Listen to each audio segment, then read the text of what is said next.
minutes.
Out of ammo. Okay.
Ooh, grand finale.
Okay, on Dario's... Oh, he's got ammo. Let's go.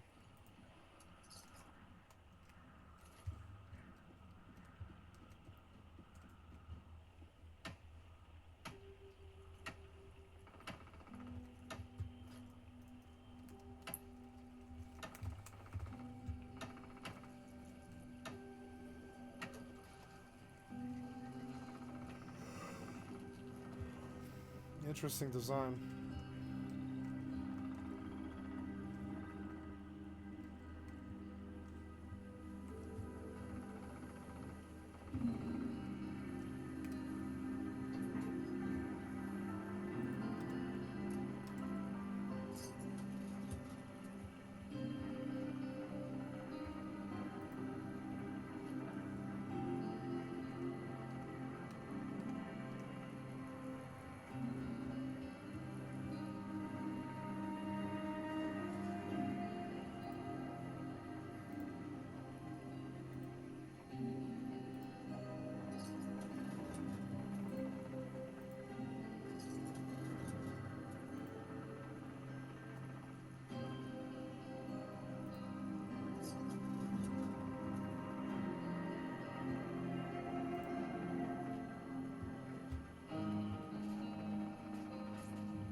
The enemy never knew what hit him.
I'm reloading. Cover me. I'm still alive. I can't believe I made it.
Oh, someone's buying my shit, huh?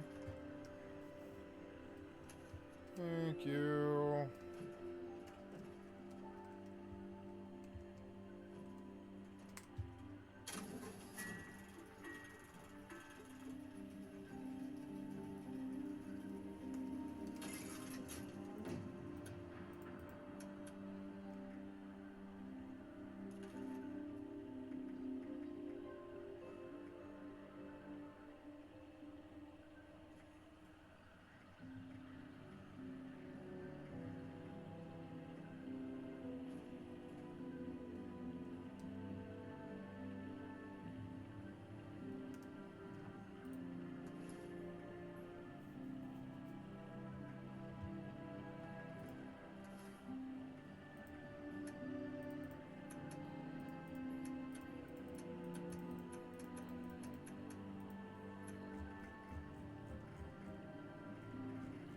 Oh, they don't. None of that stuff weighs anything, anyways. Okay.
Oh, Fashnot. Oops.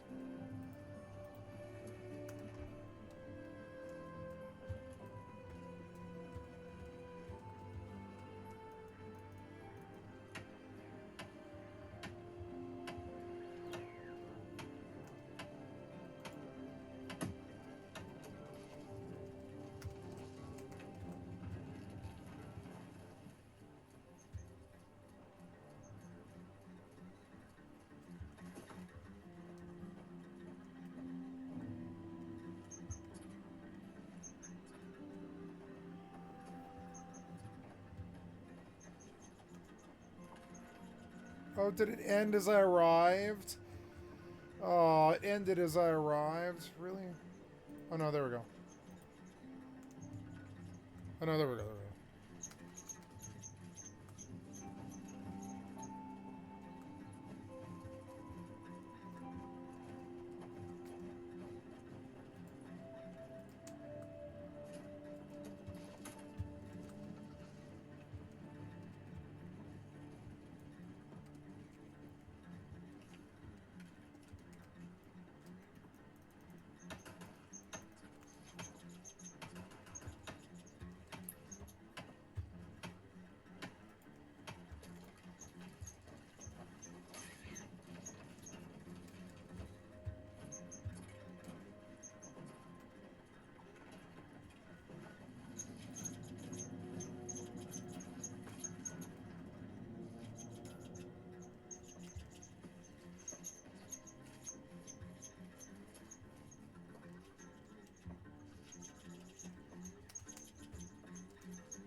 Lil, Hi, Sky. hi, come in. Oh, you're okay. I'm just checking on you is all. Oh, you're checking on me. Okay, did... We hadn't heard from a while. Okay, yeah, I'm just doing good. Yeah, she called yesterday and said, you know, that she...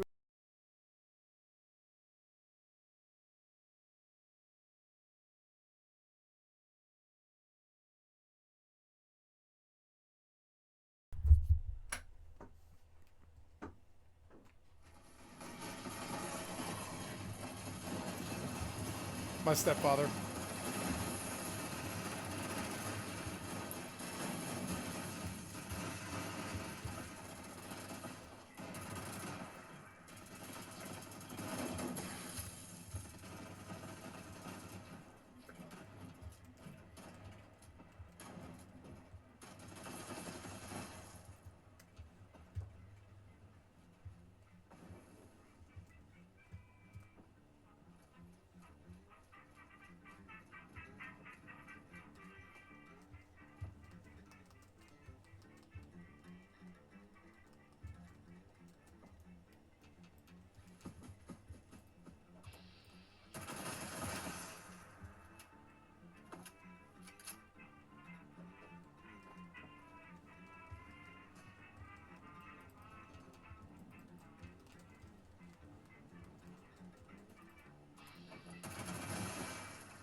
So as you guys can see, it took 30 people about 30 seconds to kill this Agua.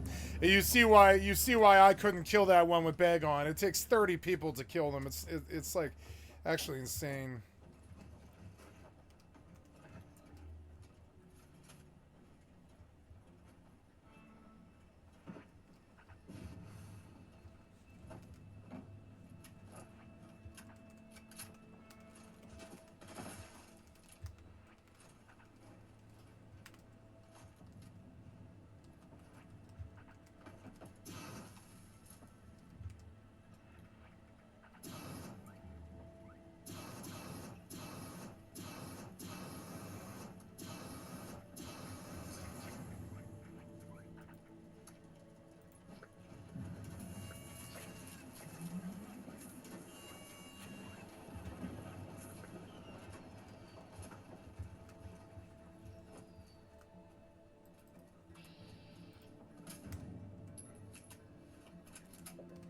Herdsman Bell Lincoln. I don't even know what that is.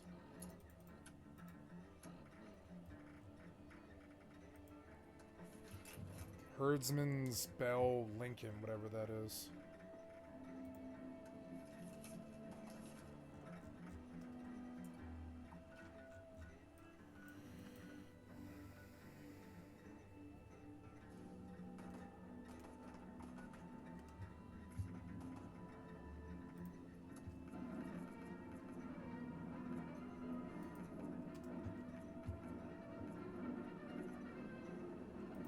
Oh, cool. They gave me a new bed. Enclave cot. Oh, it looks better. Yeah, I like that.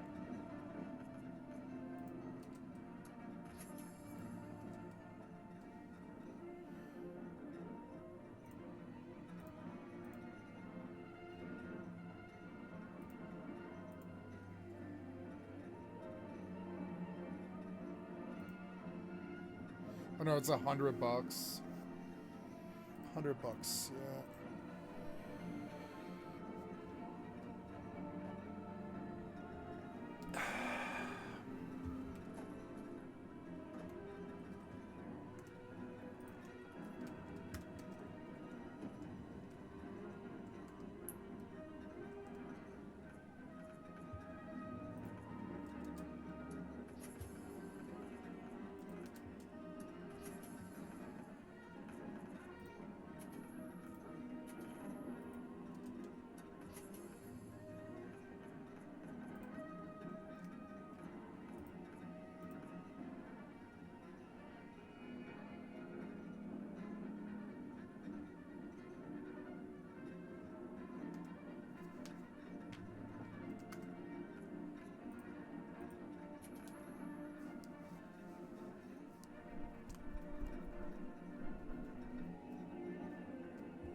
This one's fun.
Wow, I picked up a lot of legendaries.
Evil rainbow, I'm on the E's.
I love that music. I love this. Blue camo power armor paints for 10,000. Princess Castle pink sleeping bag. He has a lot that I don't have. So we'll start from the bottom. We'll buy this Mega Sloth. I like shopping for plans on 76. It's fun as hell.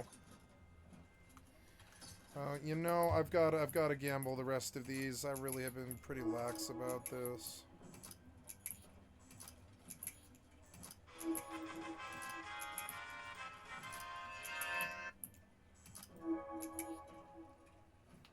What's this?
Down to 4 bill.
That one might be worth the 5,000, but I don't know.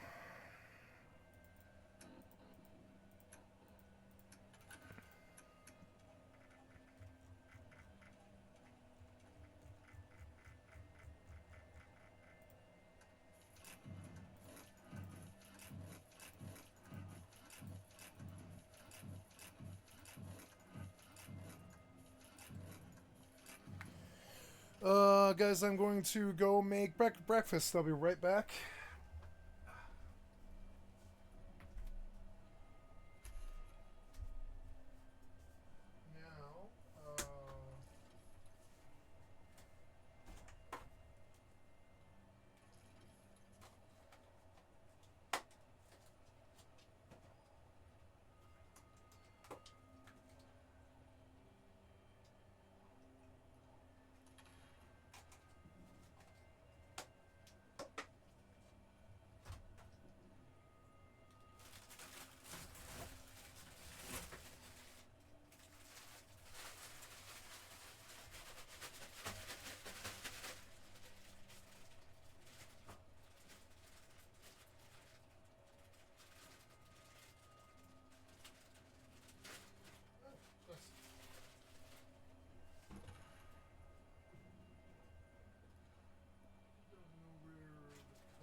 here, is it?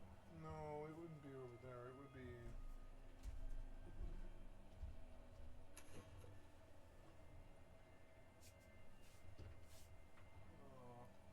I don't know.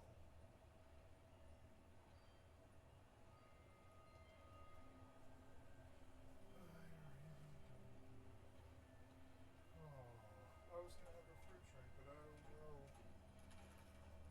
I really don't see where this is.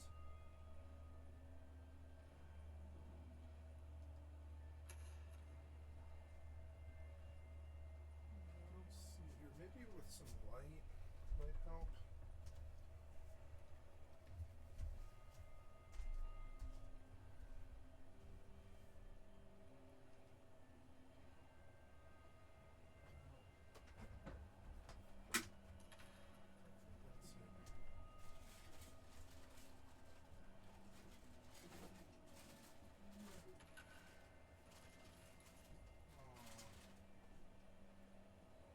Where did this end up?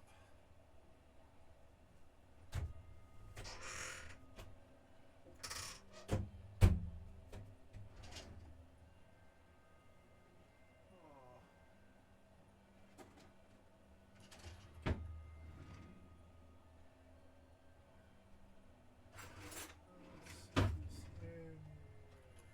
Oh, wait, there you are. Yay.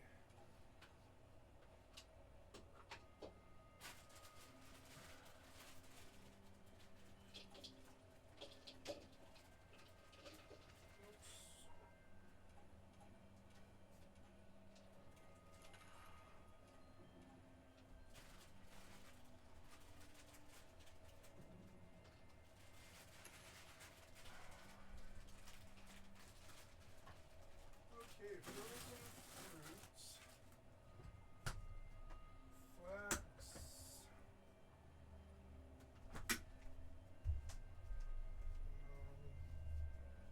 Oh, I wonder what happened to.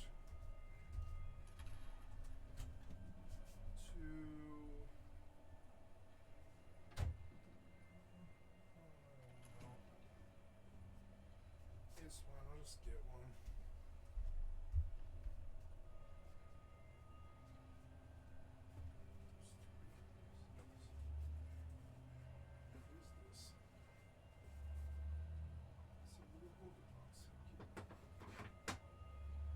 Okay,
my god, so good.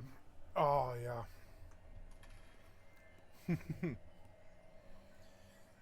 Nice, healthy fruit drink with the magic bullet. For breakfast every day, protein. Only protein and fruit. That's it.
Ew.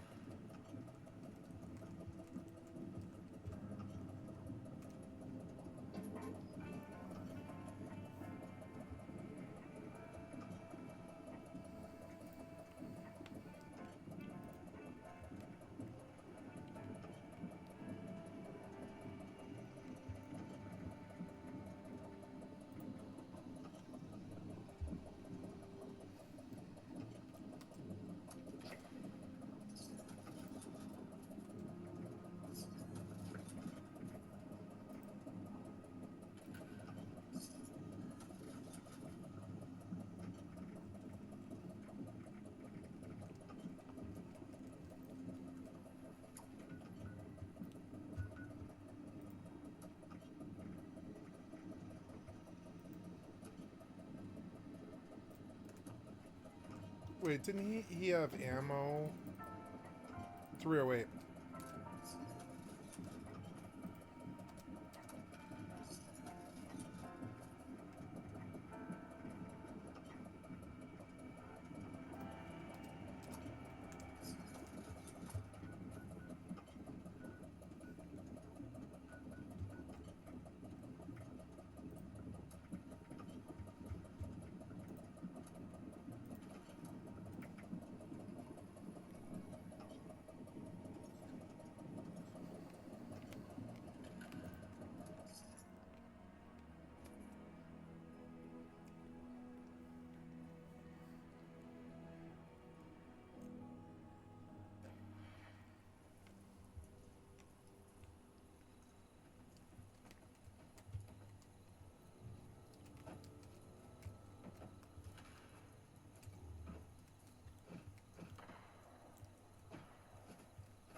Ah.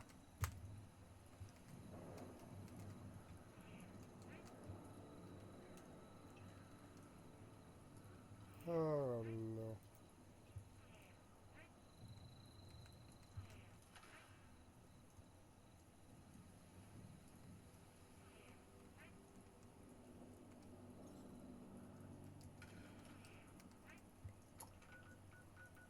Okay.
Maybe this guy has a lot of ammo.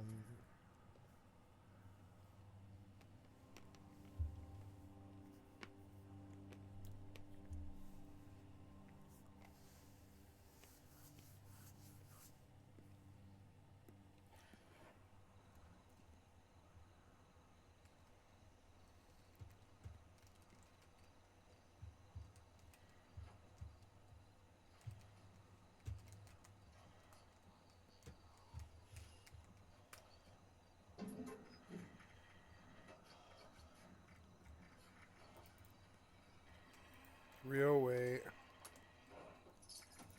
556.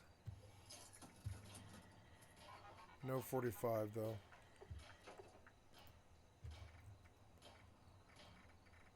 Beeswax candle.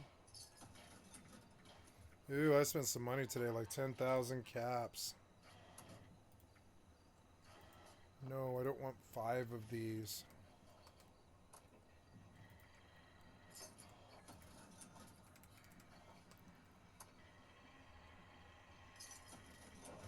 Rhododendron box. That's good. Scorch Beast Queen Spearstein. That guy was trying to sell that for 1,000. Alright. And a Fosnotch sausage. Sweet.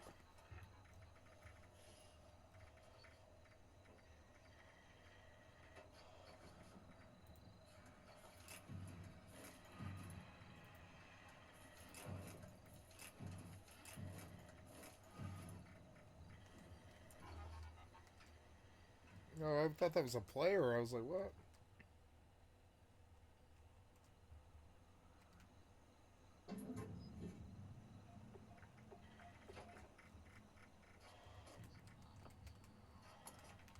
Alright, well, ooh, we have a lot of ammo now.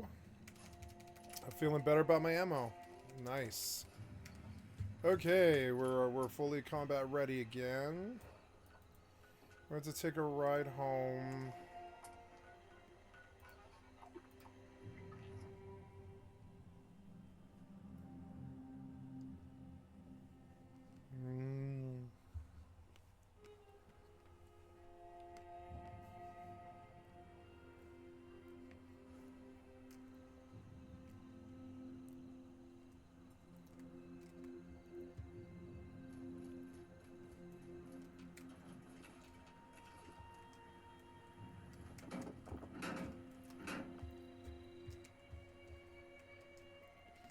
The popcorn machine is not on.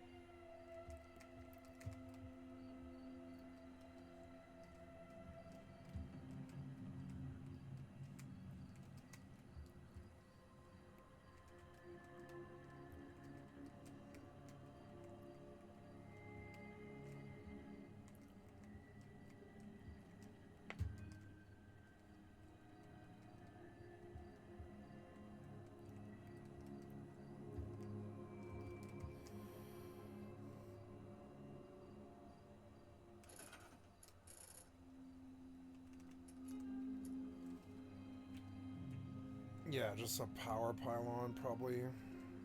Like to go you, and then you.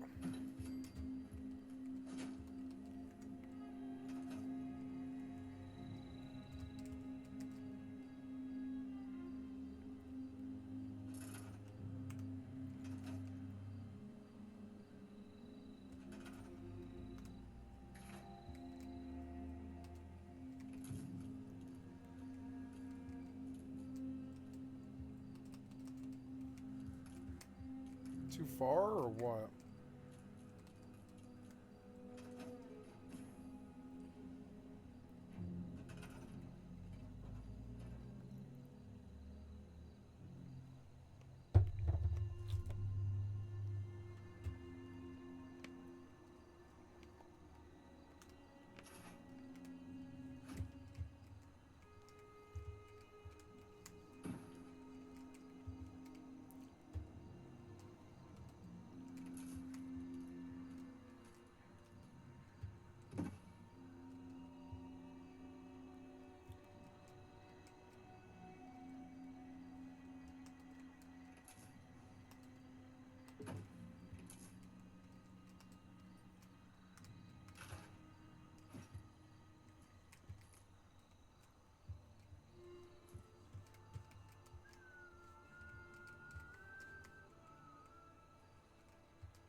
Flashnet day.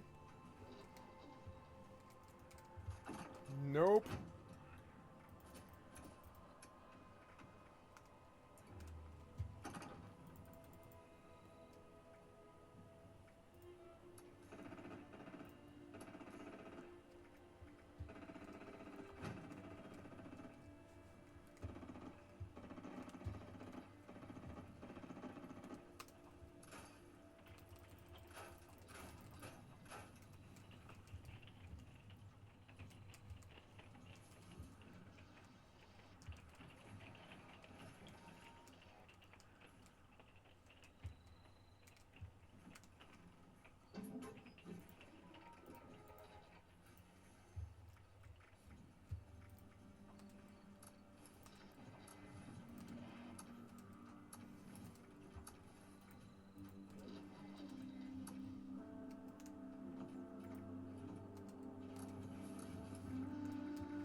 Oh, it's a grafted monster. Let's go kill it.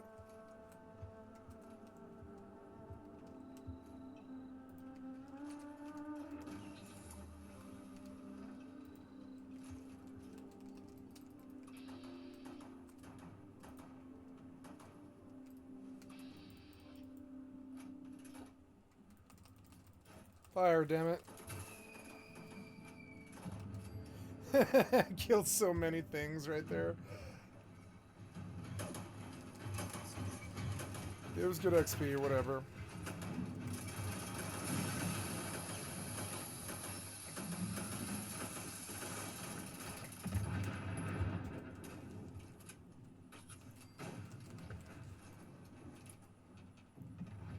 I love the combat in this game. It's so much better than all the other ones. It's even better in some ways than New World, because it has all these explosions and hilarious things going off.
Yeah, I haven't really thought of haunting the ammo machine too, and I really should. Yeah, that's what a lot of my money should go towards, really.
80 caps for some reason.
Medic's 10mm submachine gun.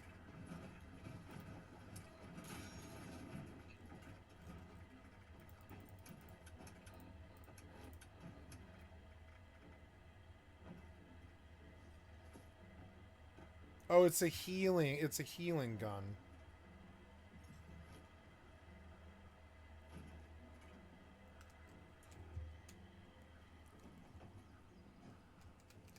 It would be good if it didn't weigh anything, but it weighs something, right? Yeah, this weighs... No, it weighs 3 pounds. That's not bad. What's the... Oh, yeah, 10 millimeters isn't good, though. Instigating machete was worthless.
I want to log into my Amazon account.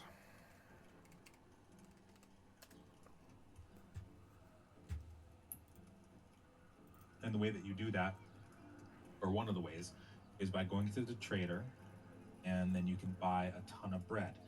So for me, they also have royal stew on here, which is really, really nice. I'm not seeing any bread, as a matter of fact, unless I'm just blind. I might need to buy the... Oh my god. I just need to buy the royal stew.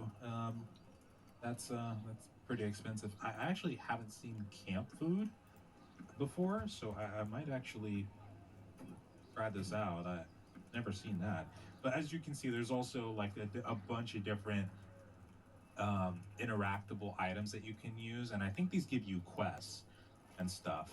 And like you can sell resources that you refine on the market too, like steel ingots, selected treated hardwood. Oh yeah, so yeah, the treated hardwood, that's the rare resource that you can kind of get from caravans and stuff.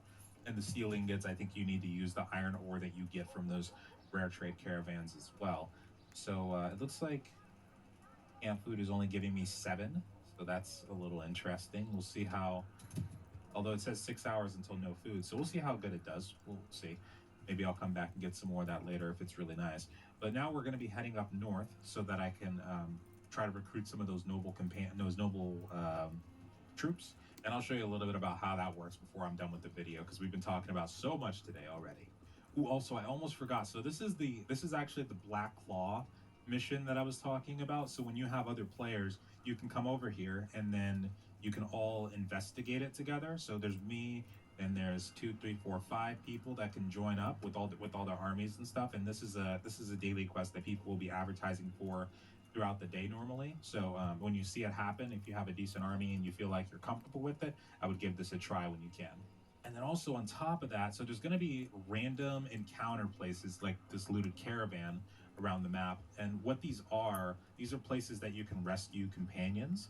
And these encounters in specific are normally where you find the better companions. You can also, like I see right here, this looter party has a cavalry prisoner. You can also find them by just fighting random looter parties out in the world, but normally you'll find the better ones from these places.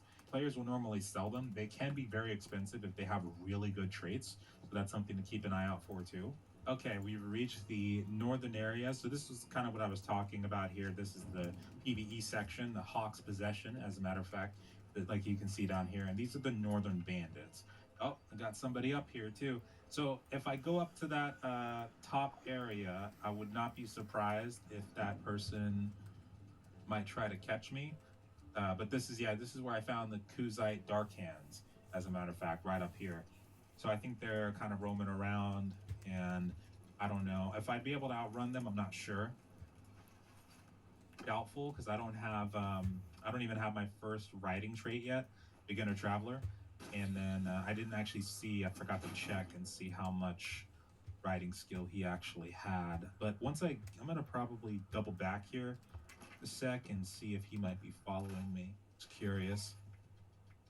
So this is kind of a closed-in area, so it could be very hard for me to get out if he catches me here. It's going to be very bad for me, because yeah, I have to enter through this section. But yeah, this is where another one of these bonfires is, and where I'm hoping troops might be available. It's possible that they won't, but we'll see. As you can see, as I change from Hawk to this updates. I'm now in the PvP zone. But this is a PvP zone, and then over here in these 2 sections, all the way on the west side, those are PvP zones as well. And I would imagine, ooh, okay. So yeah, that's the troops that I was talking about. I'm not going to get them because I don't need them. But these are the bosses that I was talking about. I'm sorry. So yeah, that's a boss right there. And then you got Hawk. You got some other ones too. And if you're able. Companies like big corporations and stuff, I can understand why they always try and PR and market speak, but just try to bullshit their way out of things. Oreo, don't do that. That's a television that is probably never going to get used because I've still not unpacked it in a month. And they didn't pack the stand for it, so I can't do anything with it right now, or the power cable, or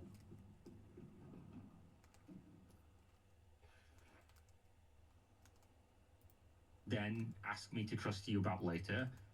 I'm not going to. And it colors every interaction I'd ever have with you and your company going forward. Whereas if you just said, yeah, that was an old game and we've moved past that, it doesn't really matter. I'd be like, yeah, you're right. It's just a thing that with big companies, like big corporations and stuff, I can understand why they always try and PR and market speak, but just try to bullshit their way out of things. Oreo, don't do that.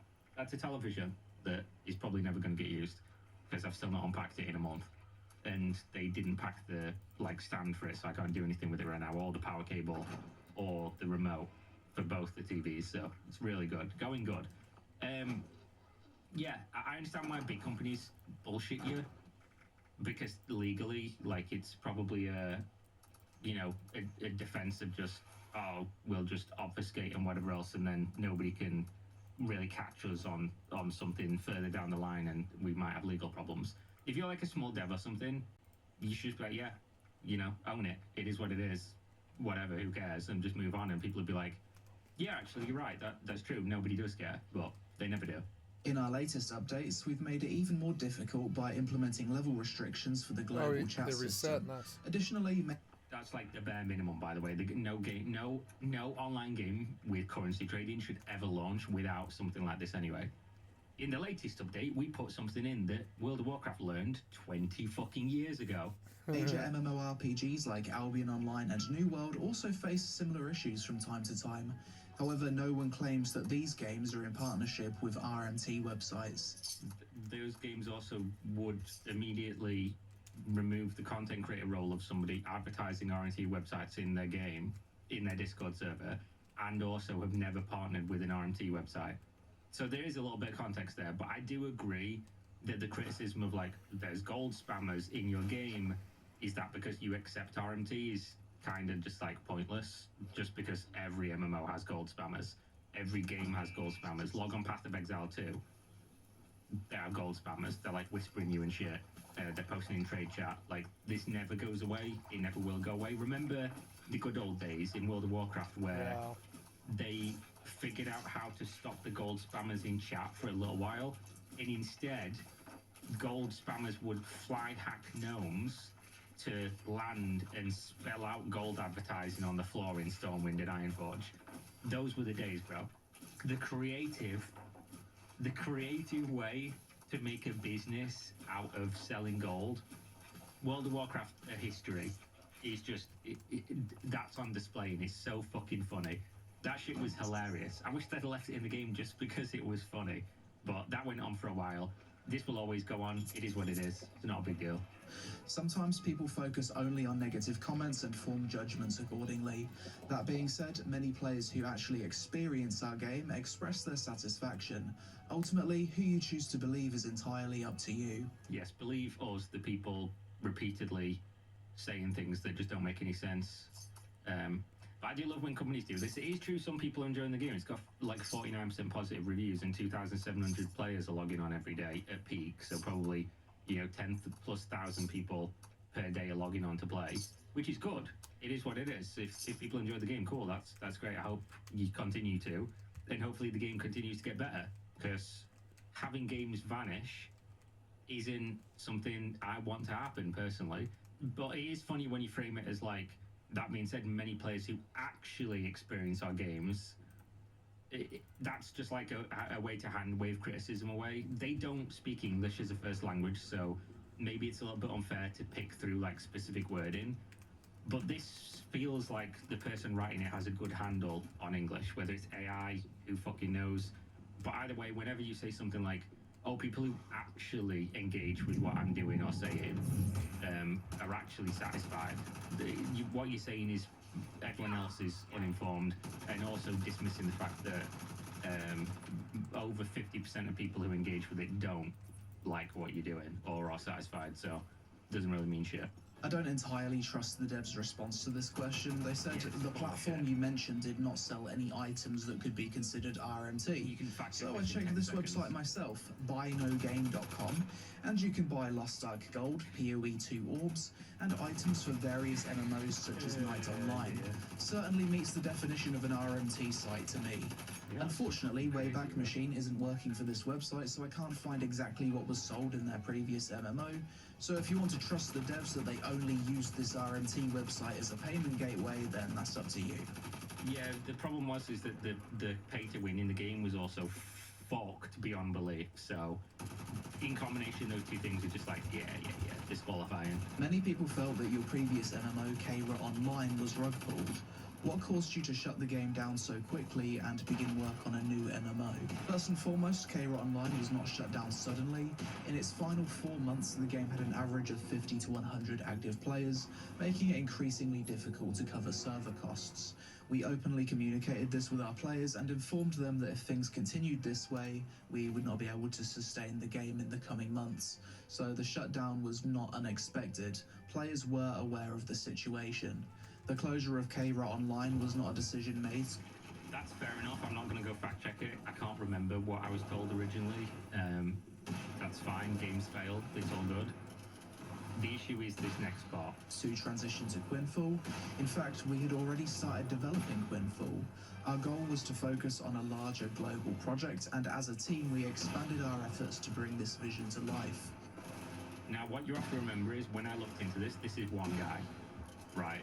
This was one guy who developed a game called K-Rot Online, released it into beta, took money from people to play the game, then started working on another game while that game was still in beta, and basically did abandon that game. You can say, oh, you know, there was only 50 to 100 active players, but you are one fucking person. You're maintaining one game and developing an entirely new game. Like, in any other walk of life, if this was like a project releasing on Steam Early Access, I mean, look at how people treat Dean Rocket Hall, right? Releases a game, sticks with it for a little bit, moves on and releases another game. Leaves a team working on that game, and the games are usually pretty good. You get your money's worth, typically. But people treat him like he's abandonware, you know, scamming people. You're one dude developing a game, and then you're saying, oh, we didn't abandon it. One, who's fucking we? Two, you by definition did. If you don't have time to make one MMO as one guy anyway. So how the fuck are you gonna make two? You physically can't, unless you are like, I don't know, bro. You're the best programmer ever made. You just spawned into this world with like fucking anime level abilities of coding things. To think that working on a completely separate game, a whole new MMO, would mean that you didn't abandon the first one that was floundering. I don't care, by the way. If you release a game, it doesn't do well, and then you're like, okay, we're closing the game and I'm gonna go work on another one. I do care if you say, oh, we were already working on it, by the way, while this game was going on, and but I didn't abandon it. You're just lying. Like, it is what it is. That's very plain for anybody to say. So there was no direct connection between the shutting down of K-Rot Online and moving on to Quinfall. So from what I understand, K-Rot Online never made it out of beta, and seemingly only had 2 years worth of development put into it before being shut down. So I can see why people feel it was abandoned. Also, I do find it a bit odd that they started work on the Quinfall whilst they already had another MMO still in beta, especially considering they apparently only have one dev that does all the coding, which they confirm in a question that I ask later. If they were losing money every month and didn't see a future in the project, then fair enough, I can see why they'd shut it down. What do you say in response to the claims that your game has no anti-cheat? We use server-side anti-cheat systems in the game. However, in the early days, this system produced some false positives, so it was temporarily disabled. Oh, bro. What do you say to not having anti-cheat in a full release MMO? Well, you're right. We fucking didn't have any because it didn't work. So we decided to launch the game anyway with no anti-cheat. Holy shit! Is this the UI of this game, by the way? Bro, that looks exactly like Black Desert Online. What the fuck? Even the icons, bro. Do I have to pull the... I'm going to pull this up. Black Desert Online Remastered interface. Bro, that looks exactly... I've not played BDO in like a year and a bit. But... What the fuck, bro? Look at the interface. What the fuck? That's exactly the same. Even the icons are identical. Bro, that's shameless. Even the ability icons and everything are the same. Oh man, that is As a quick shameless. solution, we integrated Easy Anti-Cheat. Additionally, we're currently in discussions with different anti-cheat companies to establish a stronger long-term protection system. Our goal is to secure a licensing agreement that will provide a robust and permanent solution. We take cheating very seriously and are actively working on implementing the most effective... Yeah, it fucking looks like it, right? This is just one of those things, right? You just don't release your game if your anti-cheat doesn't work, and if you don't have a solution for anti-cheat. It is what it is. In an MMO where... I'm going to say something that will be unpopular. I do like doing that. These cats are going nuts, by the way, which is why I'm super distracted. I always have like this opinion on pay to win that a lot of people just don't vibe with at all, and that is pay to win is not the biggest issue about monetization in games. The biggest issue about monetization in games is pay for convenience, because convenience essentially means the developers are incentivized to put things in the game that make the game worse for you to play so that you can pay to overcome that hurdle. And it's usually quite a lot of money, and it's usually just annoying shit that makes the game unfun, which does lead to a competitive advantage if you don't have it. But it's not like... But pay to win in general of like, oh, I just can buy stuff to sell to other players for in-game gold, and then I use that gold to buy the best gear in the game. That mechanic existing sucks, and I agree it shouldn't, but that's not the world we live in. But the issue people have with that usually is the illusion of the ability to compete and the ability of fairness. And why I say it's an illusion is because, but whether it's paying money to get stuff in the game that other people can get, or spending 16 hours in the game grinding all day while you're, you know, going to work, coming home, having dinner with your wife. I thought I was about to say having wife with your dinner, but mate, I mean, you know, whatever floats your boat. You know, tucking your kids into bed, reading them a bedtime story, and then getting on the game for 1 hour a night. Whether it's column A or column B makes no fucking difference. And then obviously adding in the skill element as well of these people are probably just going to be better at the game than you. So it's the illusion of competition that most people care about. They don't actually care whether they can compete, because they can't. What they care about is the illusion of fairness. When you launch an MMO, that's a long-winded point, a long-winded explanation of what this point's going to be. When you launch an MMO, or any game with like a persistent economy, people want to feel like it's fair and that they're on equal footing, at least at the beginning. And as soon as you let them know you're not, somebody's doing something that's like super accelerating their gameplay by orders of magnitude that you can never do by cheating. This makes people quit games. It absolutely 1000% does. It makes me quit games as well. I think about when Path of Exile 2 launched recently, and I was playing the game a lot. I played 700 plus hours in the first like month, basically. I was on that game fucking constantly. I was playing like 16 hours a day, and I was trading constantly. I had like 40 tabs open, trade sniping, trading, flipping, buying, selling, and I had insane amounts of currency. And then I found out that people were cheating, and people were rolling back the server to repeatedly craft the best items in the game, and I immediately just stopped playing, because I was like, okay, I've done all this, and, you know, I'm having fun playing the game, but now I feel like my efforts, like the time I put in and everything is just... So I'll just wait for this to be fixed and the new league to come out. With an MMO, there's no new league coming out. It's an MMO. Unless you're going to wipe it, which they've said they're not going to, I'm pretty sure. This issue immediately disqualifies this game in most people's eyes if they know about it. If they log in and they see people are like, oh, we've got all this crazy shit, we're super high level, we're fucking, you know, we're winning the game because we've been cheating, the game's fucked. It just is. This happened with New World. We all saw it.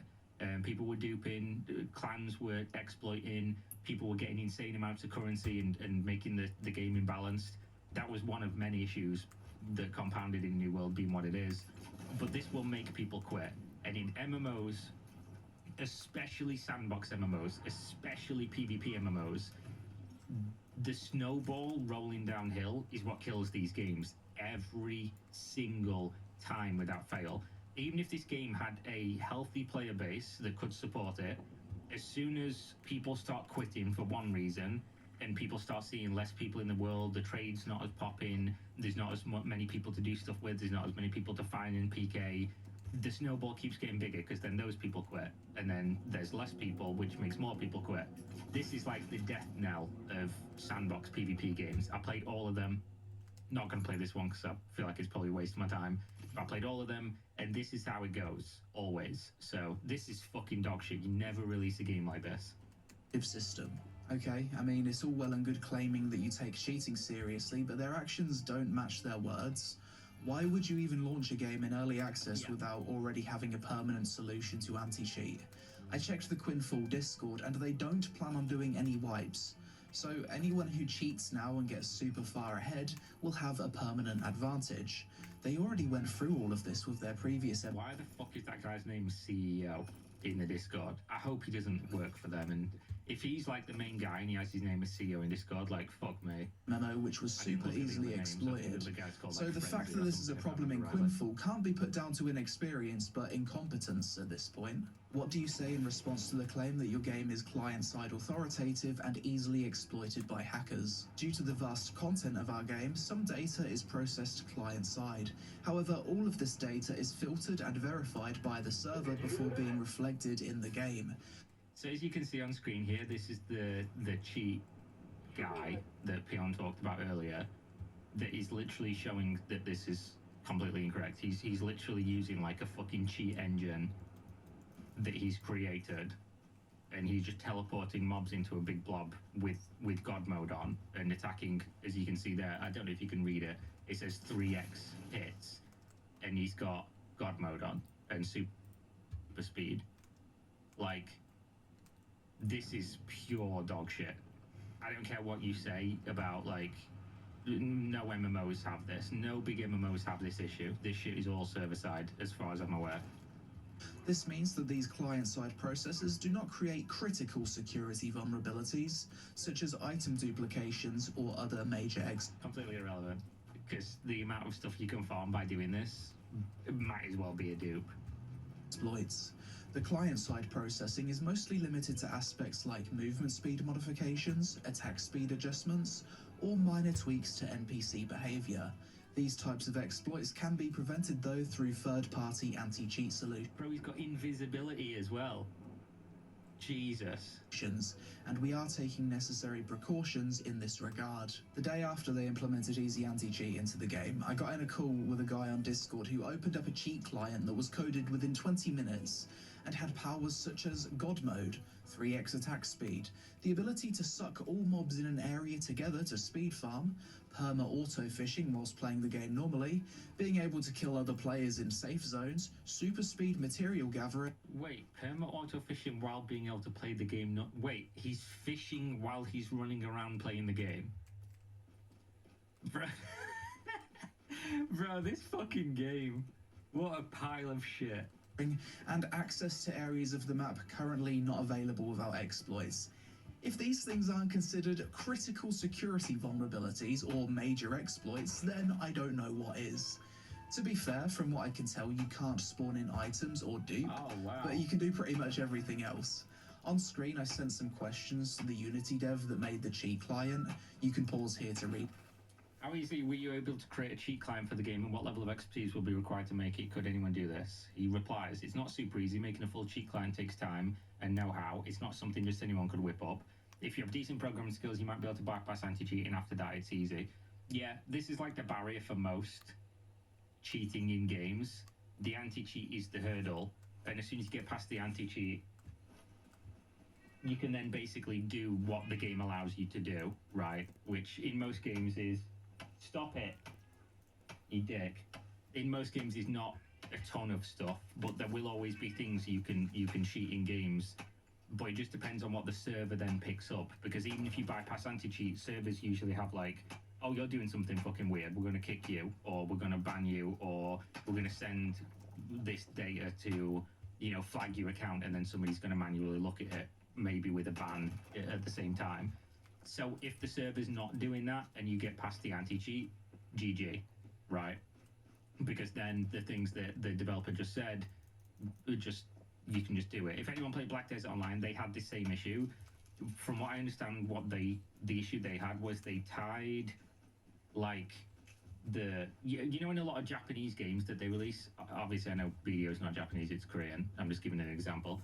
A lot of Japanese games they release, they tie like the game's speed to FPS, and in BDO this is the same shit, and they were tying like move speed and attack speed to frames directly, and basically if you bypass the anti-cheat in that game, you could manipulate your character to basically fly around the game at super speed and use abilities that had no cooldown just infinitely fast, so you could insta-gib big groups of mobs.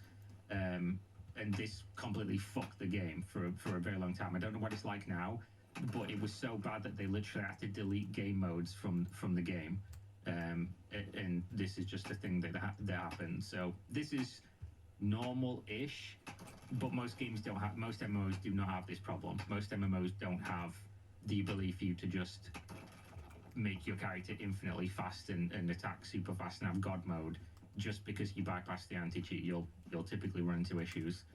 Did the anti-cheat make things difficult for you in any way? It depends on how aggressively it's implemented. Sometimes it's just a small hurdle, yeah. Are you aware of other people in the game using similar hacks? Yes, of course. What would the developers need to do to prevent these hacks from being possible? More aggressive implementation of anti-cheat? Doubt they will with only one developer. Even if they had a better anti-cheat, the anti-cheat is always just the barrier that you have to get over before you then do what you're going to do in the game, as far as I'm aware. Have you played other MMOs that are this easily hackable before? Are you surprised by how easy it was to hack? And he says, Quimfall was extremely easy because they launched the game with 0% protection, which made it easy to get inside the client. Had to translate to English, some words might be messed up around there. So yeah, the game's just fucking, it's just poorly made. The response. Why did you Photoshop your company logo onto a game dev office stock image? This has honestly been one of the funniest topics for us. When we added the image to our website, we never claimed this is our office or this represents us. There was no such statement in our descriptions either. The image was simply a placeholder. Bro, can you imagine the level of gaslighting to be able to say this? Oh, we never said that this was our game. That would be like the equivalent of just saying, oh, this is the Quimfall, and then showing a trailer of like a fucking of World of Warcraft. Like, oh, when criticized, we didn't say that trailer was our game.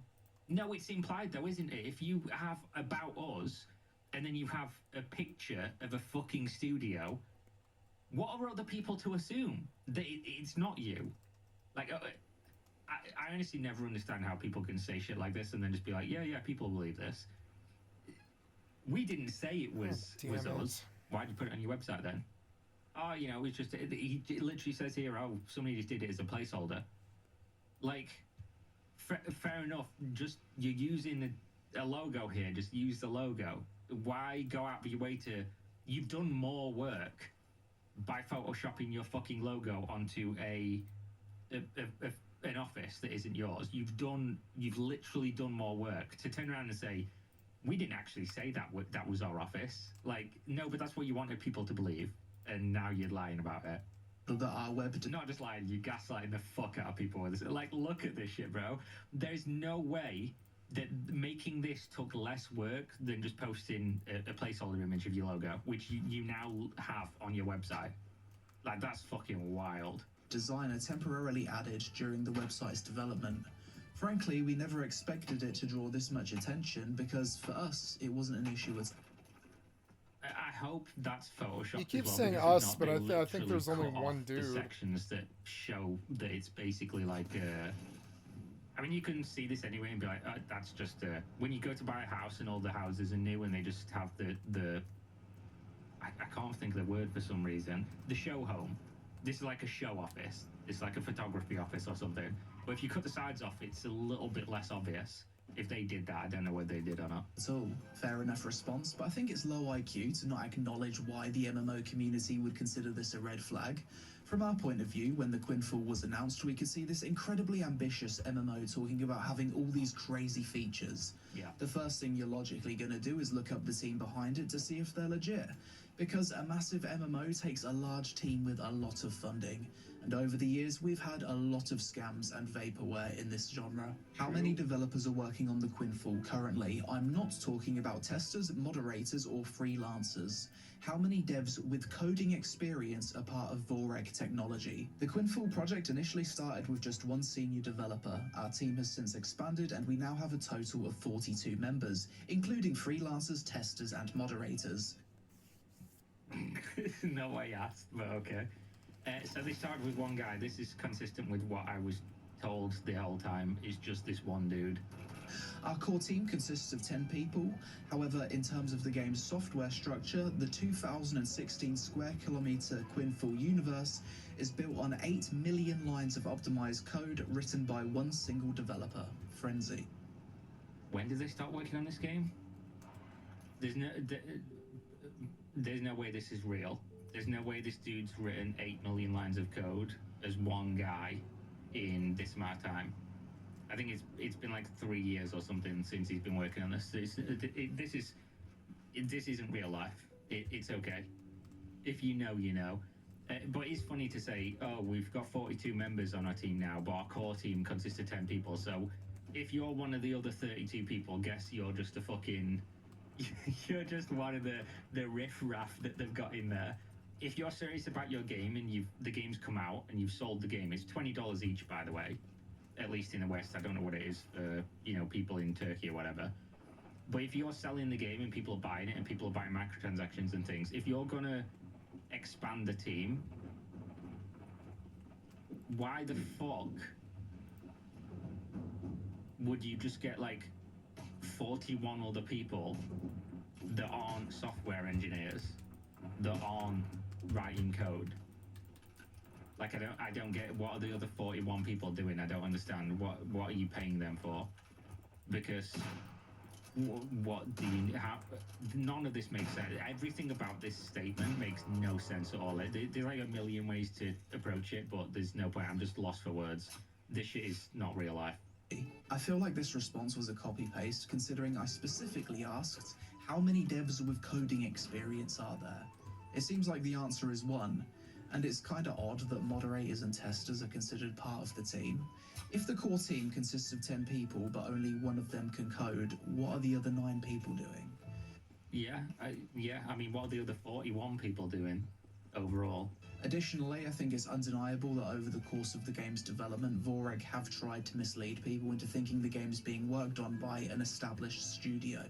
This is just a fact. Like, if you looked into this game originally, all of their public, profiles that they'd made for their company had, dozens, 30s, 50s, 100, 150 employees listed, which they have to set. Like, they click those buttons, and the game was written by one dude, which then means you've lied repeatedly. Like, this is provable, this is objective, demonstrable, true statement. You have lied over and over again in multiple places for multiple years. And there's only one reason to do that, and that's to hoodwink people, to make people think something that isn't real, to give you false credibility. There's no other reason to do this. On Deal Room, they're listed as having between 2 and 10 employees in 2021. I found this screenshot from the studio's LinkedIn from my first video covering Quinfall when it was announced in 2023. Here they list between 51 and 200 employees, conveniently the size you'd expect for a team trying to make an ambitious MMO. If you look now, it says between 11 and 50 employees, with only 6 having their profiles linked. In previous interviews, they've said our employees... They just downscaled, bro. They just downscaled 100 people. It's all good. It happens, What you do is you have no money, have 151 to 200 people on the roster, and then when you start getting money, you just fire 110 of them, and then still just have one guy that's doing coding. All of this makes complete sense to me personally. Have experience in well-known gaming companies. 56 people on the team. So this dude just picks a number on any given day. He wakes up. Oh, okay, how many people working here today? 56. Okay, right, off to bed, wake up next morning. 151. Like, what the fuck is this? Companies, without elaborating further. In this interview back in March 2023, they said, the average age of our current development team is high, so you could say that they have experience with many different games from past to present. Going on to say they have 56 people on their team, and of course they plan to expand that. And on Alldayerrydaybaby, the company is listed as having a revenue between $11 million and $100 million with 78 employees. So Yeah, it is what it is. So over the past 3 years, the developers' claims about team size and experience has really been all over the place. This, in combination with them photoshopping their company logo on a game studio stock image, is another reason why people have been skeptical about the team, and rightly so. Currently, in-game, there's no way to report other players. It doesn't work, and I've received multiple messages from people who have gotten banned from the Quinfall Discord for trying to report things such as bugs and exploiters to the developers. Why? Quinfall has a large community, and no one is banned for simply providing feedback or reporting a bug.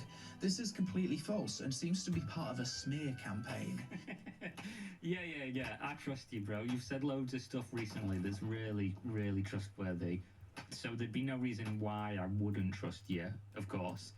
I will say that personally, whenever anyone messages me and says, I was banned for no reason, I roll my eyes a little bit and just think, I don't believe you. Unless you show me evidence and all your messages are still in the server, and even then you could have been private messaging people, you could have been doing something else, they could have had a legitimate reason. I always find this is like one of the most flimsiest things to ever criticize or look into, just because a lot of the times people lie, and a lot of the times people don't know how they are phrasing what they deem to be like normal criticism or opinions or feedback or whatever, and they're just a dick, and then they get banned or they get silenced or whatever, and then they're like, oh, this happened for no reason. That being said, if a provable liar says, oh no, these people are lying and it's a smear campaign, it makes me believe the other people a little bit more, just because it is what it is. And my own experience with people like this is that they do typically tend to be like trigger happy on banning people and silencing people, because, you know, if you're gonna lie about stuff, there's a real good chance you're also gonna stop people telling the truth. It's just how it goes. If you spend some time in our community and check our Discord server, you'll see that players frequently communicate directly with the developers, share their suggestions, and express both positive and negative feedback freely. In fact, we often acknowledge player concerns and discuss ways to improve the game based on their input. However, as per our community guidelines, individuals who disrupt the environment, engage in trolling, or repeatedly display toxic behavior receive warnings from our moderation team. If such behavior continues, temporary or permanent bans are enforced. These measures are never applied unfairly. So I asked this question because I had multiple people reach out to me with screenshots of them getting banned from the Discord for trying to report bugs or report players. Quinfall is the only MMO I've ever played where there's no option to report bugs or players in-game. If you try to do this, you click a button and nothing happens. So, I mean, why even fucking have it there in the first place then? Like, this is utterly useless. Players take to the Discord to do it. Oddly, they didn't even respond to this point in their response, and the Discord does indeed appear to be a bit of an echo chamber with trigger-happy mods, so make of that what you will. Currently, the game has some store-bought Unity assets on the cash shop. I think people... Oh, wow. I didn't know this. This is fucking... This is insane, bro. This is how the fuck are you going to buy Unity assets and sell them as cosmetics on the cash shop? That's fucking wild. Especially since you claim you... Bro, again, if you've got 42 members on your team, what are the other 41 people doing? What, you hired 41 people and you don't have any animators, any fucking people making assets for the game? What the fuck are they doing? I don't understand. People can understand when developers use store-bought assets in-game for development, but this is the first MMO I've ever seen where they're on the cash shop. Can you see why people have a problem with this, and do you plan to change it? Quinfall began as a startup project initially developed with limited resources and a small team. Apart from what you posted on all those websites that said you had hundreds of people working for you and tens of millions of dollars in revenue. But you know, I digress. Even we were surprised by the overwhelming interest in our first trailer. Our goal was always to shape the game based on community support and feedback. From the beginning, we were transparent. To accelerate Quinfall's development, we are using pre-made 3D assets. We are not asking for Kickstarter-style donations or any extra financial support. Instead, we chose to use assets to speed up development. None of this has anything to do with what he asked you. Literally nothing. I do not think... Well, I'll qualify this because I know better. When somebody's determining whether something's a scam or whether something's bad, what they'll do is they'll look at it in totality. And if you have like red flag, red flag, red flag, issue, obviously then, and it's all store-bought assets, people are going to be like, oh, it's an asset flip, it's a scam, it's shovelware, it's blah, blah, blah, it's bad. But then obviously some people also incorrectly just assume something being comprised of store-bought assets is all the same and it's all a scam and it's all bad, which is just not true. These assets exist for a reason. There's nothing bad about it. Indie developers are going to use them. They're going to continue using them. Some of the most fucking incredibly fun games do this. Like Phasmophobia was almost entirely assets, and that's just a fun as fuck game that nobody would have made if it wasn't for the fact that this is possible to do, because it allows for people that have a vision, have coding experience, but don't have the money to pay people to make a bunch of assets to go into their game that might not do well, to be able to do so and do so quicker and cheaper. Assets are fine. The issue is that when you combine all store-bought assets with then other issues, that's a problem. And I know you've got to have a cash shop, but I've never seen... I'm unaware of having seen a game before buying store-bought assets and selling them in the cash shop as cosmetics. Maybe it exists. I disagree with it then as well. This just seems dog shit, right? You're charging people for things that you bought. Oh, this is a $40 pack. Let's bang it in the cash shop for $10 each. Like, it's garbage. But this is not the question he asked in the first place. It's just, yet again, answering no question with a bunch of bullshit that makes no sense. Said, replacing these assets in the future will be a relatively simple process. The entire Quinfall map consists of placeholders, and once we reach a sufficient level, rebuilding assets the world from scratch would take roughly a month. What? I mean... Bro,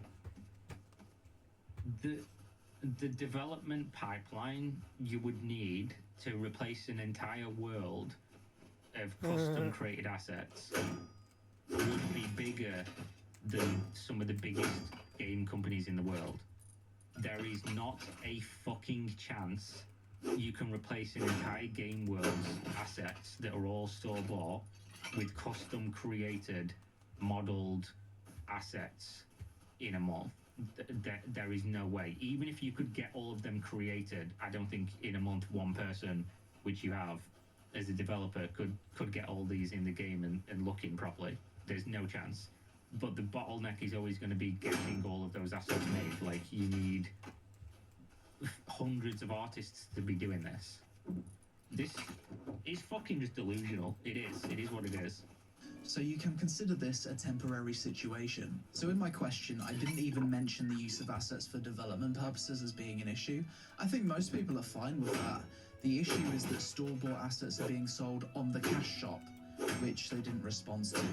Additionally, I don't think you could rebuild an entire MMO world's assets from scratch in a month.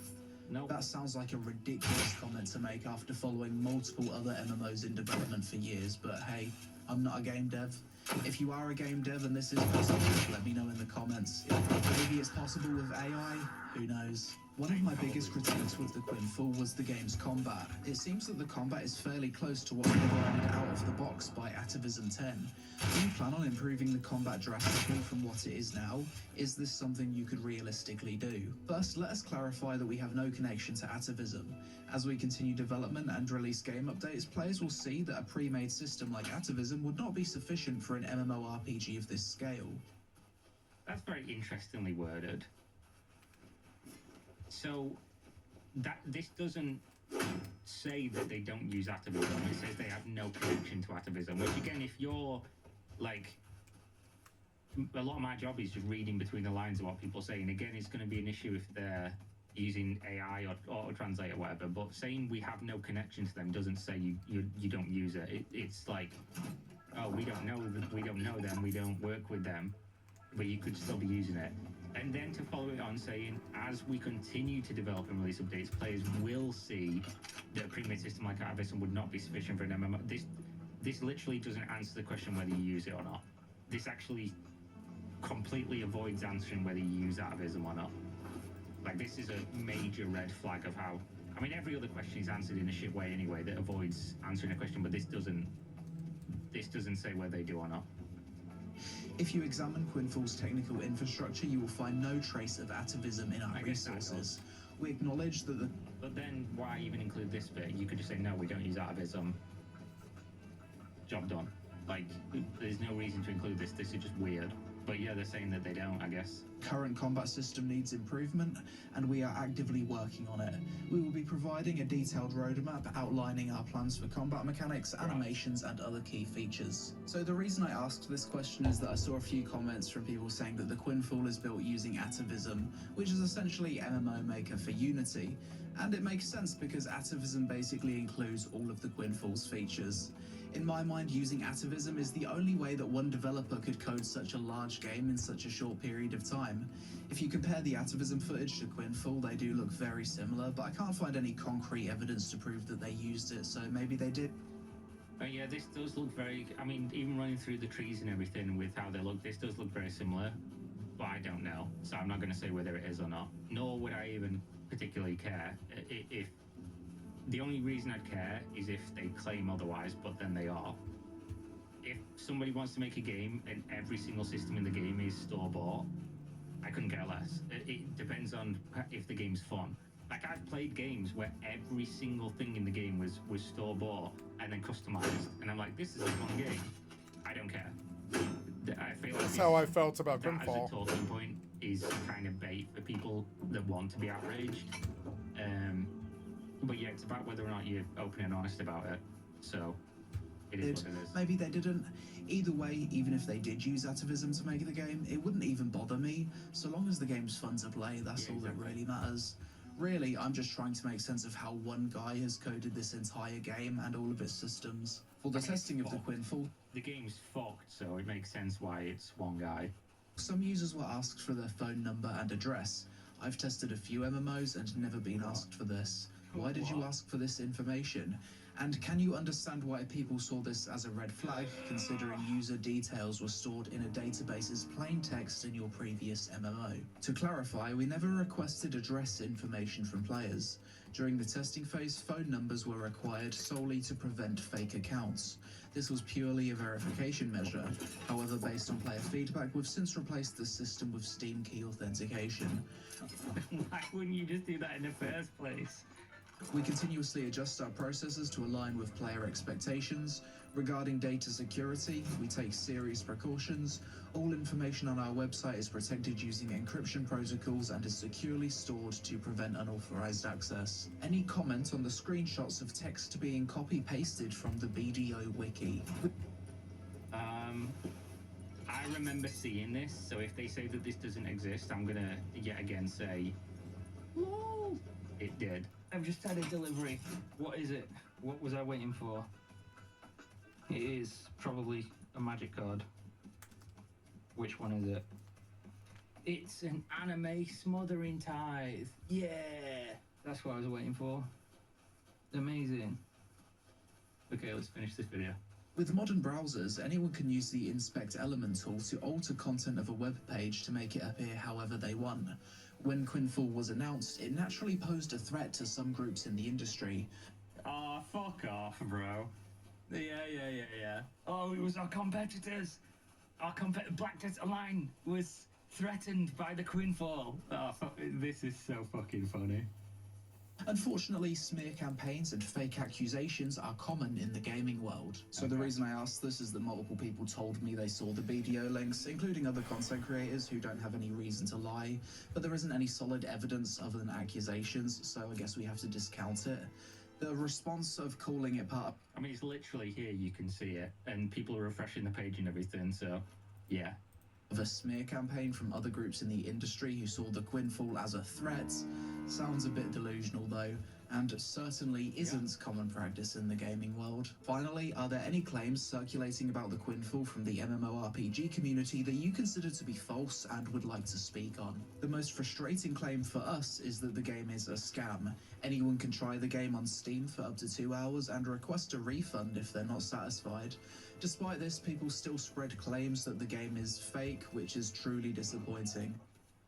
This is true, and it's untrue at the same time. Like, yeah, but people don't use the word scam like as a legal definition of scam, because that would be like, oh, somebody's trying to defraud me by saying, oh, you know, give me $100 and I'll invest it for you, and then you'll get back $150 tomorrow, like, and then they don't give you any money and they run away.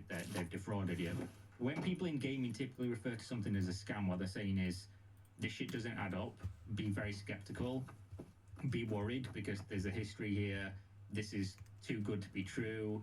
Like, it's a catch-all word to warn people because they know what a scam is. They know this will probably, you know, not be what it claims to be. And people are always going to do that. It is what it is.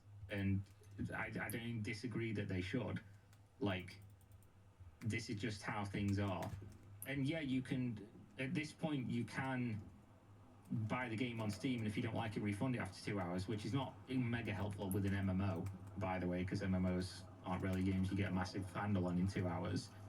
But yeah, I could understand being upset about this. And the game is obviously not fake. The game exists. It's just the trailers look way better than what the game actually is. And also, the game's fucked. So, probably not really worth the money. We are continuously improving the game based on player feedback and have major updates planned for combat, animations, and life skills. You can review our roadmap below, which we are sharing as part of this interview. Then they link the roadmap for 2025, which you can pause and have a look at. Overall, despite this MMO and a lot of these responses sending my bullshit detector off the charts to places it's never been before, I am impressed that the game was basically made by one developer. Yeah. Even if the game was entirely made up of store-bought assets, AI-generated art, even if they used atavism and every shortcut imaginable, I do still find it impressive that they achieved this in such a short space of time. I can respect the hustle and grind. Personally, I would never invest more time into playing the Quinfall purely because it's client authoritative and very easy to hack, even with easy anti-cheat. Yeah. The devs have made many contradictive statements, so I wouldn't trust them, and the devs have said that there won't be any wipes despite cheaters running rampant, Game's fucked. meaning the game's economy and integrity is forever cooked. That being said, the game costs $20, and a lot of people do feel like they've got $20 worth of fun out of it, Yeah, which so I is wouldn't say fine. it's a straight-up scam either. For me to even consider trying this game again in the future, the devs would need to make the game server-side authoritative, get on top of the cheating situation, then do a server wipe. If they do all those things, maybe we'll see a Quinfall in 2026 video from me in the future. But that's it for this video. I don't usually make these kind of drama investigation vids, so I probably didn't do the best job with it. I'd actually encourage other content creators to also go down the rabbit hole and verify if what the developers have said in this interview is true or not. It ain't. Yeah, you did a good job, Peter. My boy, you did a great job. I think we can leave it there. Obviously, most of the shit they said is just absolute nonsense, isn't it? It's absolutely terrible. As a game developer, 10 years, 1 month, those assets are not even a pipe dream. It's a load of BS. Just plain impossible to do, even with an incredibly well-built pipeline of professionals. Yeah, this is just the case. And anybody who knows anything, I'm not a game developer, but I followed it enough to know that this is just lying. and he's lying for the sake of lying. And if you're lying about something as simple as that, like, you can't be trusted on pretty much anything. Plus, a lot of this stuff is just provably false that's been said, or just not answering questions. So it's just more of the same. And my position will always be, if you're an indie dev and you've got big dreams, cool. Just don't be dishonest, just admit it. And people will give you the respect for doing that, because that's one of the things you gain from being a small developer, is the ability to just be like, yeah, there's no corporate BS here, there's no nonsense. We can just have a conversation with you, be frank about it, be open and honest, and people appreciate that human element of the thing that you gain by being a small development team. But this has always been bullshit. Is it a scam? No. Like, you're getting what you pay for. It's there. You can see the reviews. If you feel scammed after that point, you've simply not been paying attention, and that's your fault. But at the same time, it is dishonest, which dishonesty for money, a lot of people call a scam. And if they want to do that, that's fine. So there we go. The link to Pion's video will be in the video description.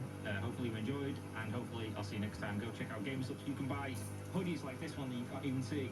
I don't know if this one's still available, but you can buy hoodies, you can buy gamer subs, waifu cups, you can buy drinks, you can buy loads of different stuff. They've even got a trading card game now. So go click the link in the video description, use my code, get a discount. I get money kicked back to me from whatever you spend. So you get money off, I earn money.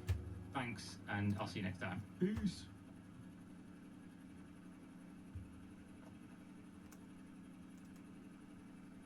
Yep. I did this whole deep dive.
And move!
Where's this creeper hiding at?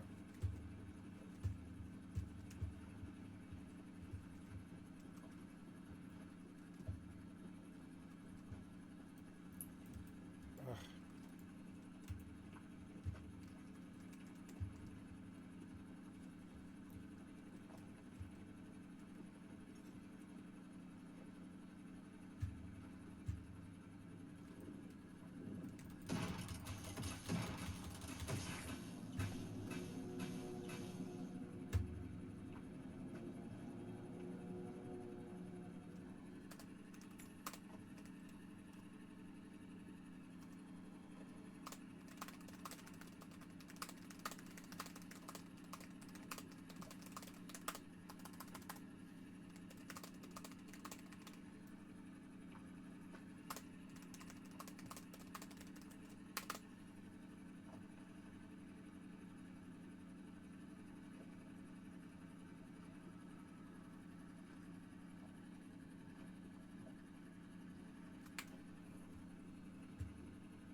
There's a rib right here.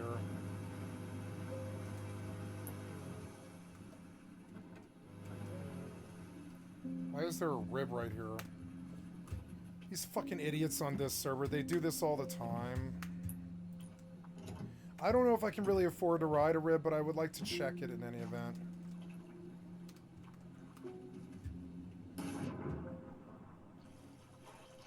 See if there's fuel or anything.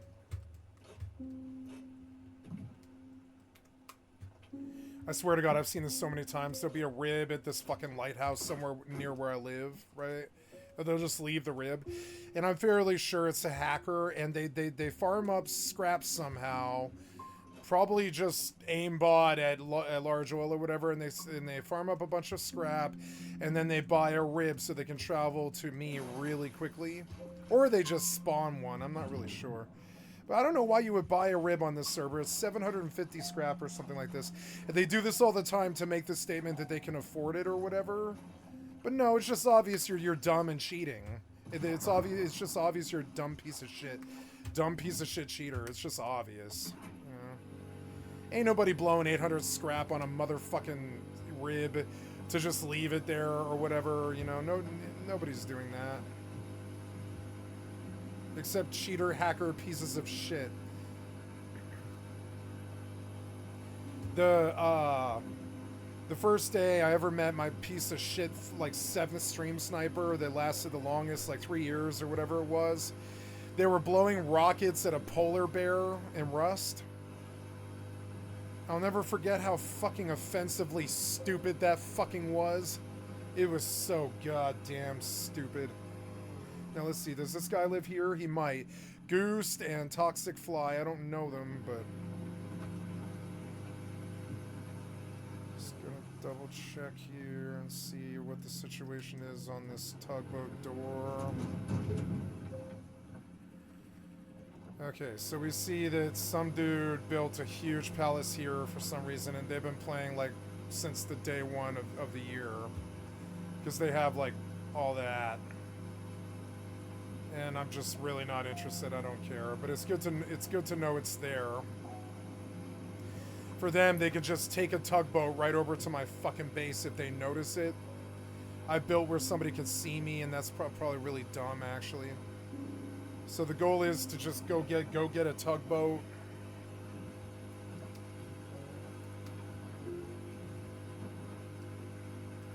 Yeah, go get a tugboat from harbor, if I can even get one. I don't think I can, so I'm just, you know, just gonna go see. If I can't, I'll do the full circle and come back to my base and redraw other plans or whatever.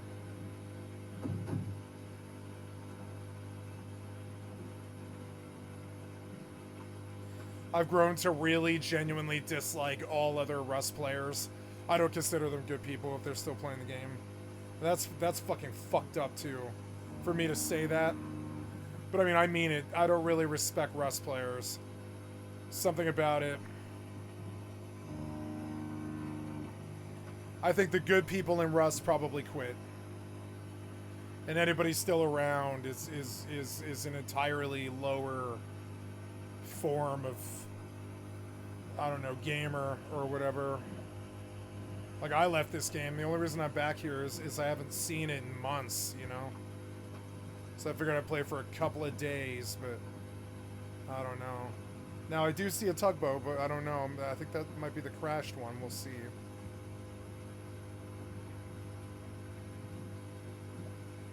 This cargo boat beat me here. Oh, there is maybe a tugboat, though. Maybe we're okay.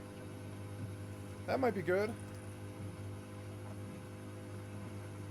Okay, this is the sunken one, right? Yeah, that's the sunken one. We want the real one. Sometimes Rust players will lock the doors on these.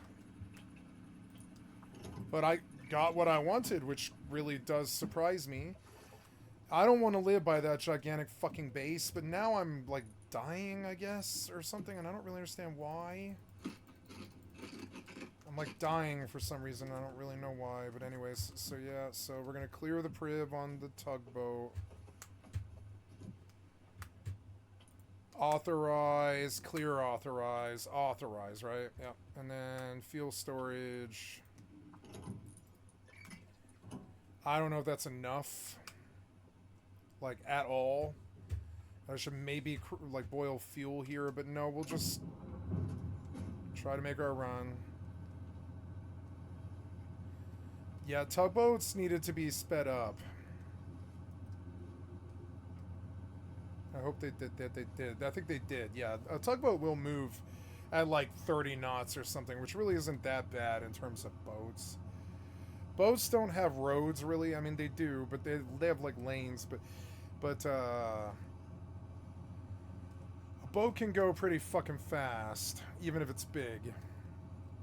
It has entirely different physics going on. Technically, I need doors like pretty much immediately, but I'm just gonna make those when I get home. I don't care. Well, I'm happy. I don't know if I'm gonna be able to make it all the way, but yeah, well, I'm happy. We'll take a look at the fuel situation here. 25. I just put in 50. Oh god, we have like 20 seconds left. Yeah, I don't know. I should have. I think I'm going to land here because the fuel's just going to run out, and I'm going to look around for a bear or something. Because there's just no... I mean, I can't do this. This is not enough fuel. Yeah, I'm going to run out like right when it starts to feel really annoying. There's some things I've got to do.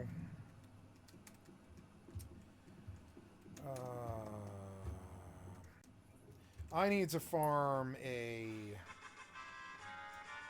monument, and I think that one I was doing was the best, actually. Cable camp. It actually was a really good start because I can just clear those mobs really quick and it doesn't make me focus very much. I am going to teleport to Whalebone and walk up there to I think it was Lookout Point at Whalebone Ruins. Yeah, like and I just ran like all 4 of these. Yeah, all 5. I could park like right there. Yeah.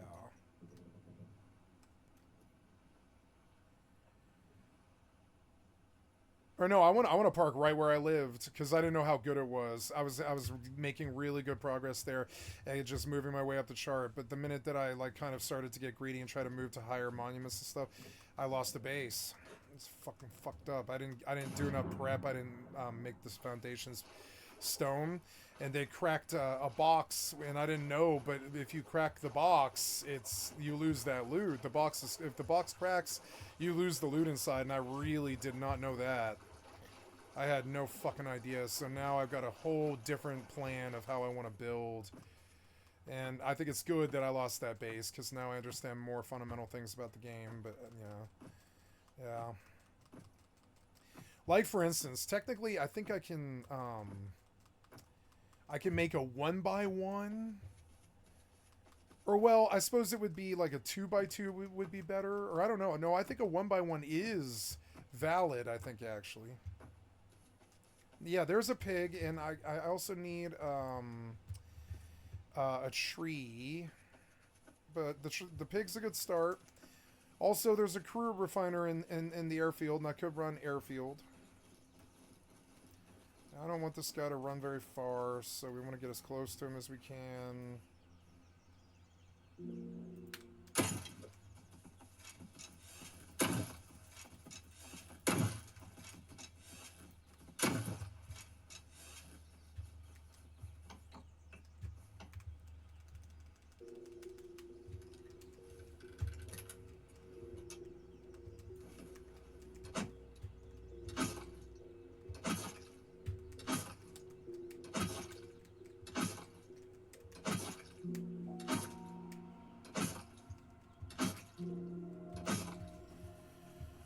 Okay, I'm gonna have to crack like 2 trees, so I suppose this would be best.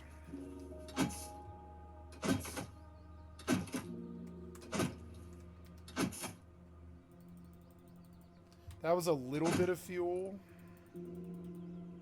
No. Oh, well, yeah, I will need 3 locks, yeah.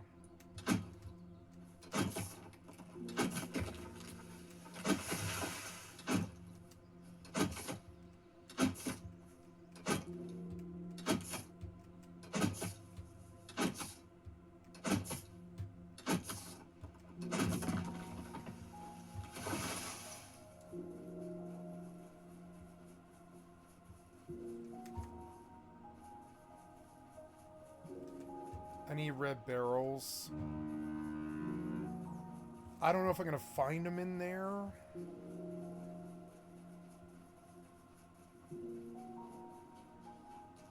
I think I'm more likely to find them around at the power stations. I'm glad that it's morning because I need time. I have some fuel. It'll get me some of the way, but I don't have like a real solution to this. If I could run to Dome from the airfield, that would be a solution.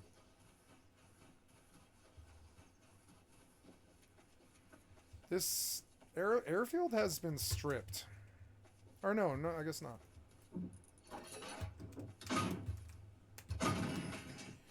I need red barrels, and I doubt I'll find those here, actually. But maybe there's a milk crate in the main building or something. I don't want to do all the exploration. Let's go see if we can find some red barrels in the hangars. I think that's my best bet. Maybe maybe up on the winders as well. I might be able to find some red barrels. Oh, there's an airdrop. It'd be cool if it dropped right on the tarmac. Oh, look, it's a motorcycle. That's helpful, kind of. It's expensive. Oh, look, there's a red barrel. That's good. Why does that look like loot? It's not, but it looks like it. So good. Crude.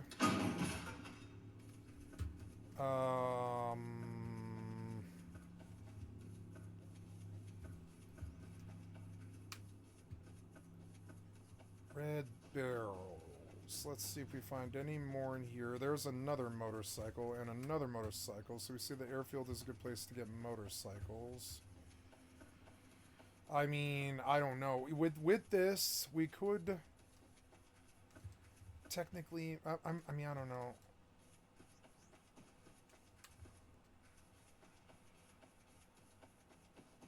I could take a bike home and get more fuel. Or I could go on an adventure to Dome, if I could see Dome from here. Let's go up on the winders and see if I can see Dome from here. If I can see Dome from here, I can just go ride to Dome with a motorcycle, maybe. That would be a solution to the fuel. I was hoping to see, like, a bear in here. Usually you can find a bear in the airfield somewhere. That would solve the problem, I think.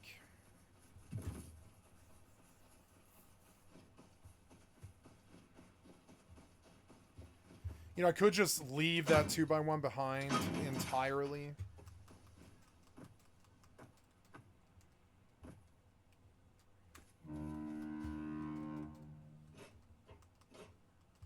I could park at the ferry terminal. Okay, so we're out looking around for Dome.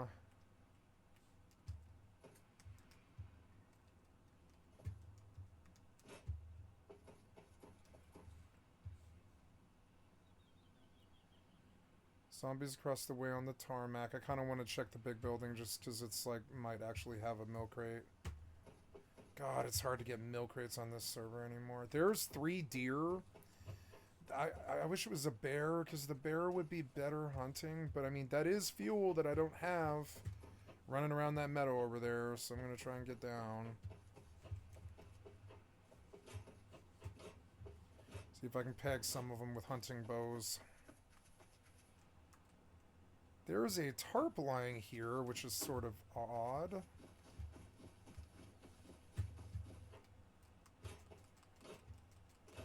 I could stash on the ship and leave it on the shore when it runs out of fuel, and suicide back. I could leave my stuff in a thing.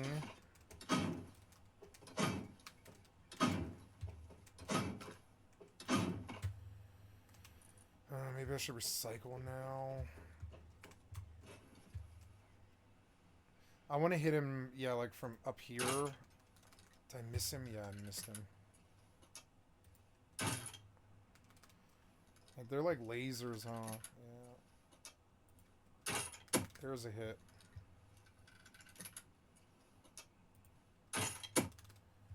There's a hit. That was a good crossbow hit from fucking far. Missed him. He's low health. I wish I could peg him, but now he's out of render. Fuck. Well, if I see him again, maybe I can kill him.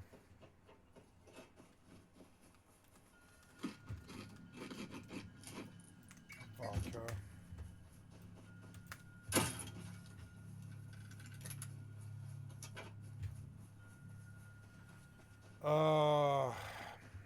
Red barrels. Probably the next best chance is to check for pylons or power stations around the entrance to airfield, and I might find a road. Well, I will find a road there, probably. There's Dome. Wait, there's the outpost? Yeah, but I don't have any scrap, do I? Not really, no. But the outpost is a solution to this, kind of. In the respect that I could gamble, I guess. If I can find the airfield from... Yeah, if I can see the airfield, I can get back to my base, I think. I don't really want to go in the wrong direction, however. So let's see what we can find out here on the road. Maybe there'll be 4 or 5 red barrels, at which point I'm just saved. I'm done. I'm fine. Yeah, like, the pylon. The pylon will take me... Oh, to another pylon. I'll find red barrels there. That's what'll get me out of this. I see red barrels. Yay. What's that? Oh, it's a shield. I haven't seen these yet. Cool. Yeah, put it on. Put it on. Where is it? Where's the shield at? Where'd it go? Oh, no, I guess you can't. Oh, it's on my back. So... Oh, cool. Oh, cool. Yeah, huh? Cool. Can I push a scientist with it?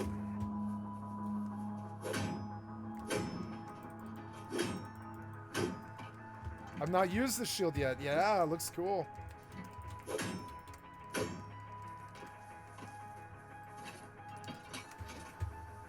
So, you know, before I go up the pylon, I do see red barrels, so we're in luck here. We're going to get out of this situation. I'm going to go recycle because I'm full.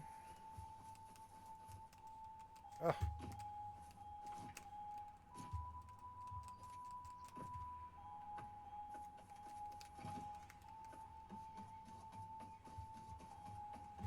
Red barrels! Yes.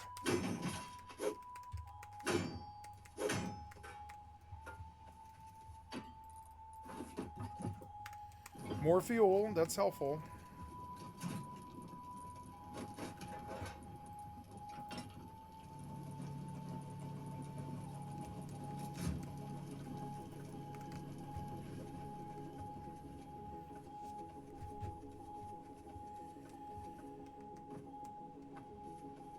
So we'll do the pylon.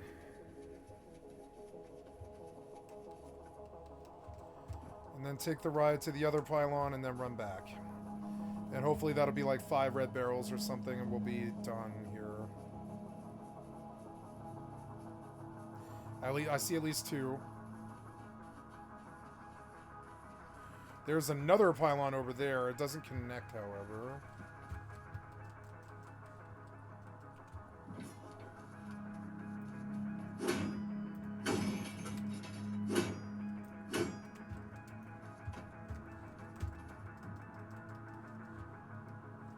Two barrels. I'm gonna make this tugboat home. I'm gonna make it home. We're not even that far from home either. I can almost see home from here. It's just I need the gas to get there.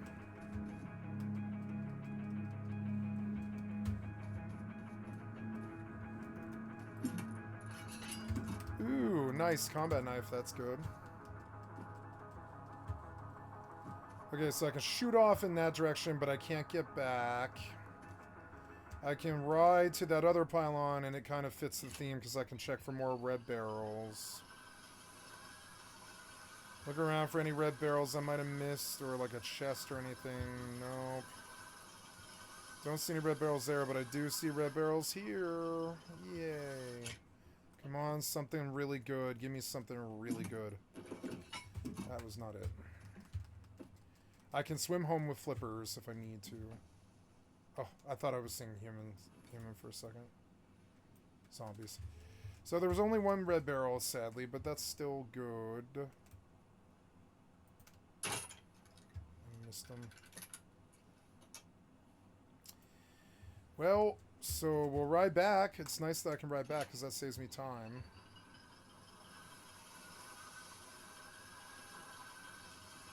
I like flying around the airfield on a fucking pylon. It's fun.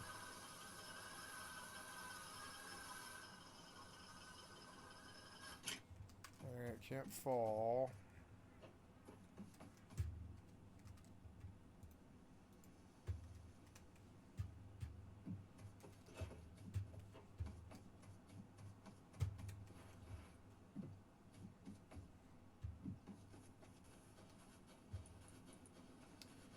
Okay, 16 more crew. That'll get a little bit more, and hopefully that'll be just enough to reach my goal. Just enough.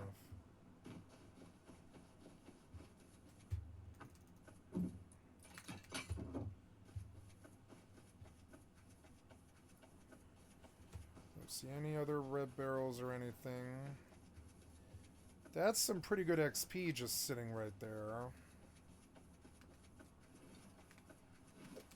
How many arrows do I have? None. I shouldn't have aggroed this horde. I don't have any arrows? No, I'm out of arrows. Yeah, so we'll put you in there. That's good. That'll hopefully be enough to get home.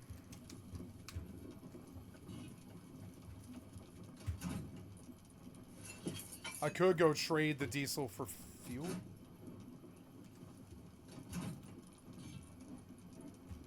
Dark Souls 2.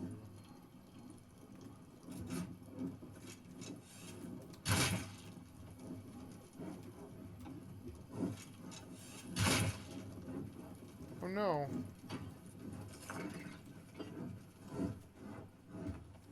What do I do? Can I make bone arrows? No, because I couldn't pick up anything.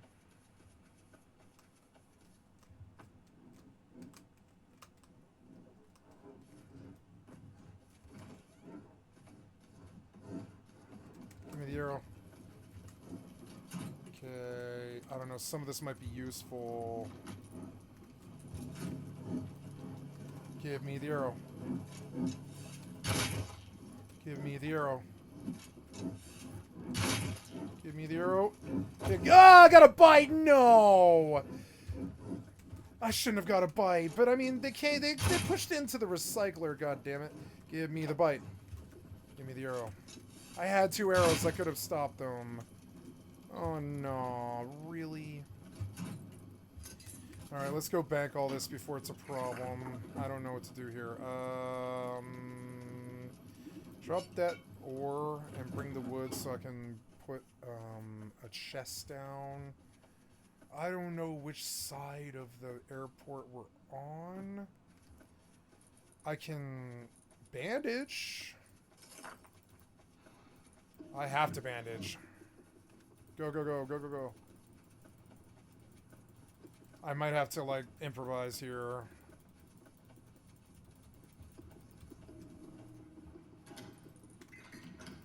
Come on, bandage. Keep bandaging.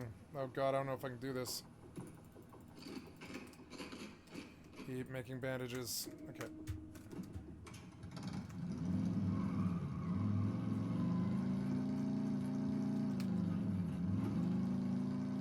I don't know if I can get out. Oh, I can.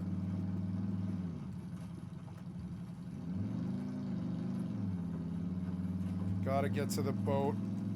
Oh god, I almost died.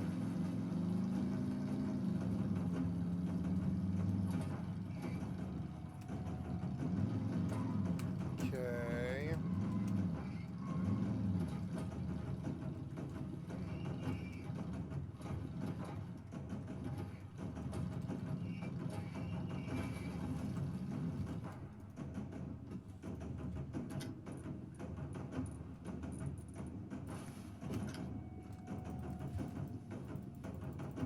Please heal.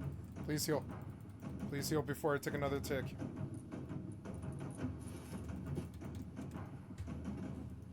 Please give me the fuel.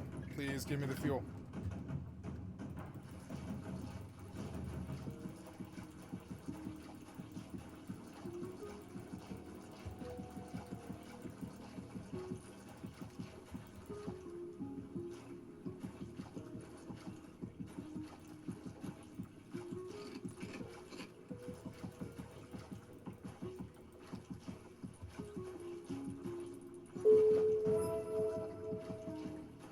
Money.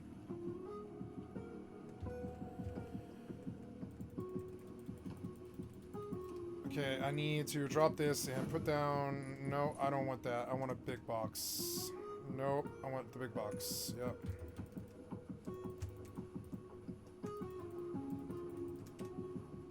Okay, maybe we can put a door on this. I guess not, huh? Fucking so annoying.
I'm not that far.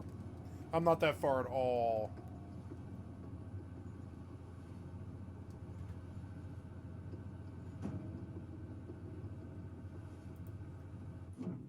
I shouldn't have ran the boat when I died.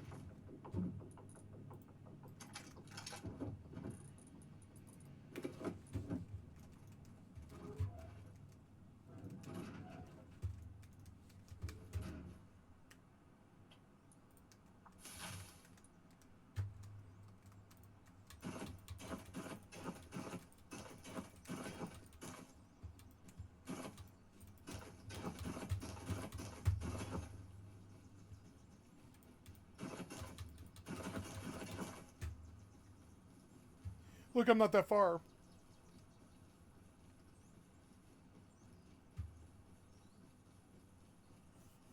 The bite was dumb. I shouldn't have got a bite. I was doing fine. Shouldn't have let them get close to me even. I always catch dumb bites.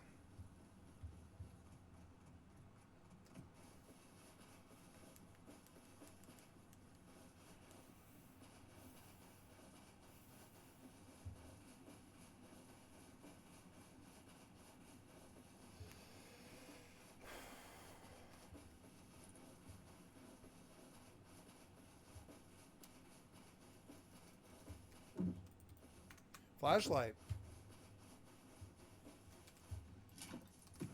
Corn. Technically, I should break those, but I don't want to spend time.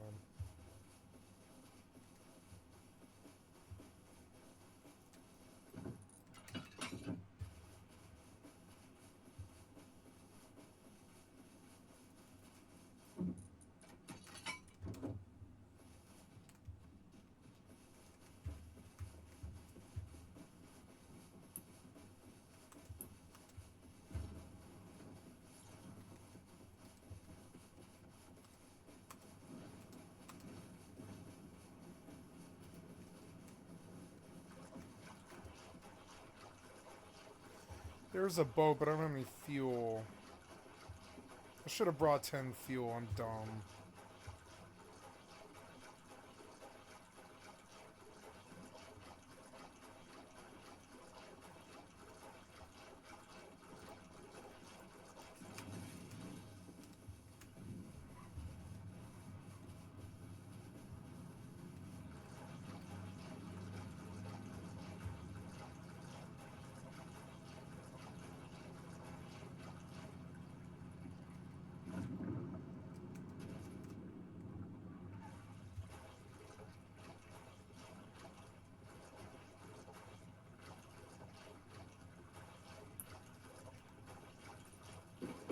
Wait, you didn't put the flippers on? Oh, because I was walking, yeah.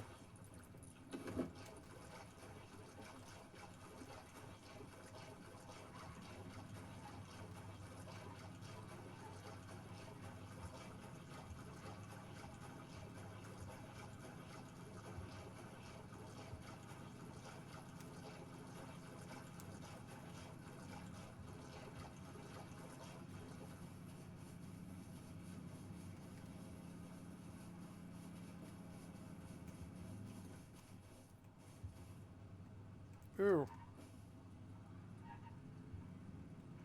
No. Stupid thing.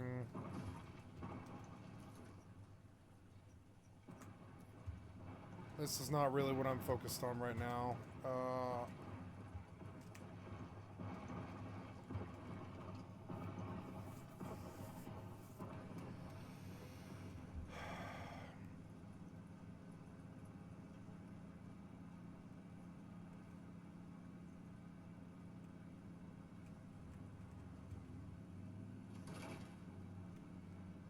Yep, buffalo and mobs and stuff, so... Oh, look, there's like a chest there and stuff. Yeah, but this guy lives here. Fucking annoying.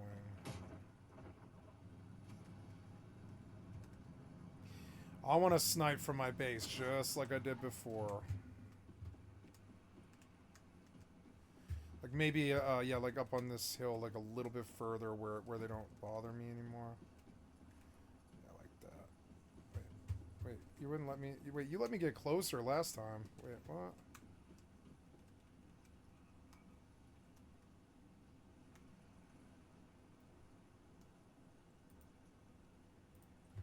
Come from... There we go.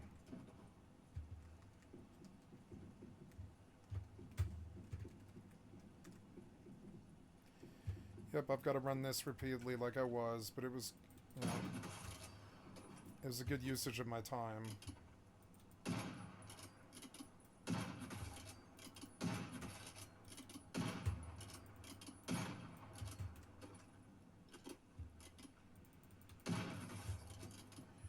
I can't believe I lost my gunpowder and acid. That's so annoying.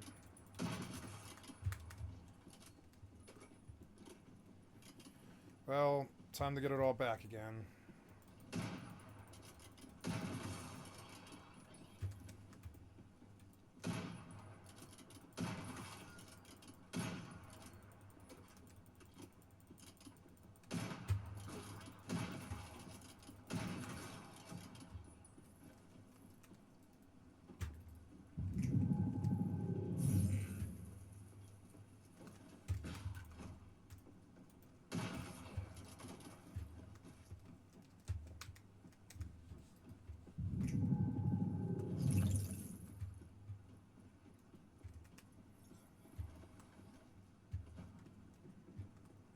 Please discard some.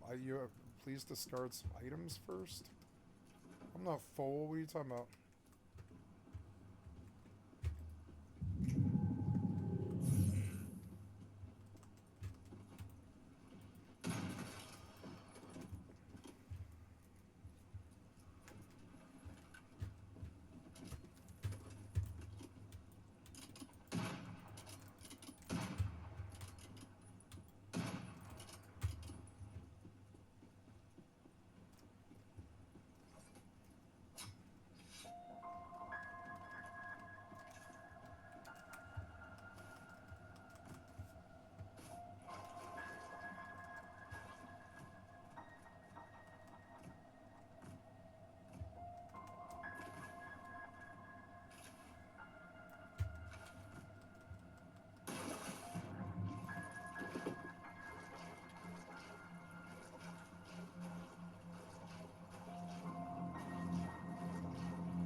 I might have to retry this with a boat.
I wish I had fuel.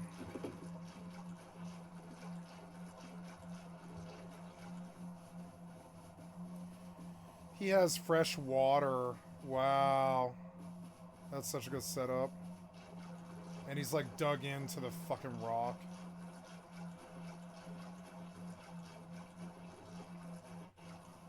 I mean, really, I should drink.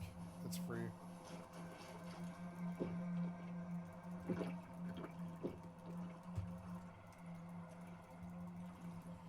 Why all those solar panels and all this? Because he's running a farm. Why? Why bother?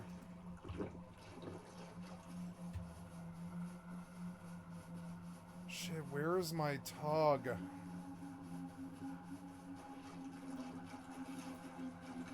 Where's my tugboat?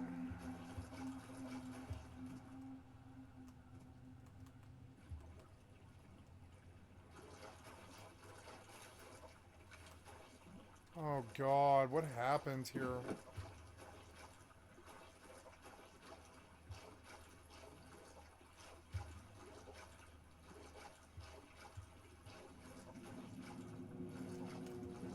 Oh no, where am I? Oh no, no. Oh, out. Where is this tugboat?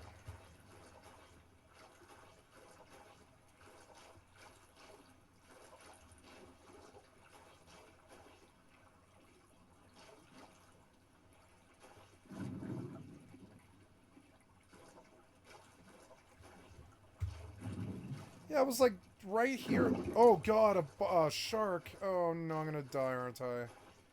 Yeah, that's okay. I swam over a bottle like an idiot. Yep. Nice. Son of a bitch. Where is this fucking tugboat? I don't see it. Damn shark. Hell, I saw several boats I can use, and I suppose that's the next best solution. Yeah.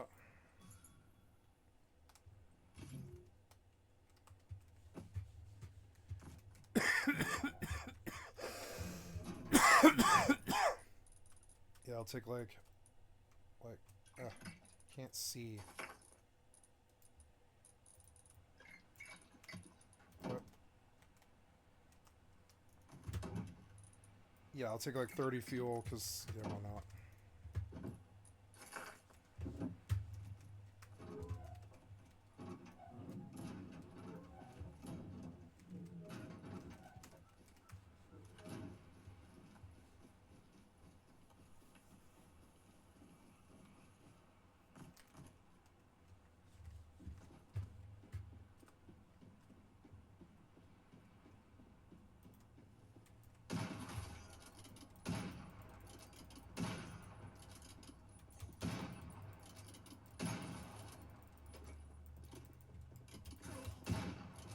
I can't move. Why did you roll into them?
Okay, let's try and go find this fucking tugboat. I really don't know where it is. So annoying.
Oh, great. So this time around when I ran by, the boat is gone.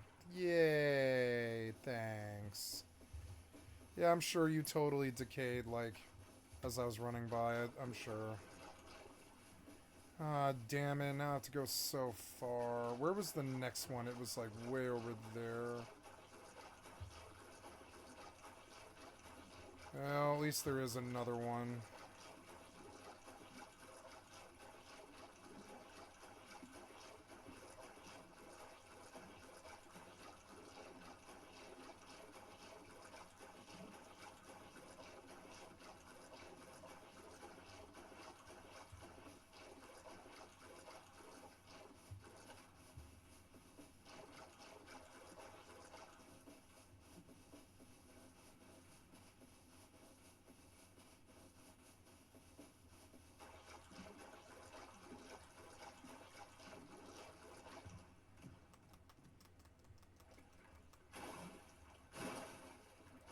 Well, the rib will get me to the other boat fast.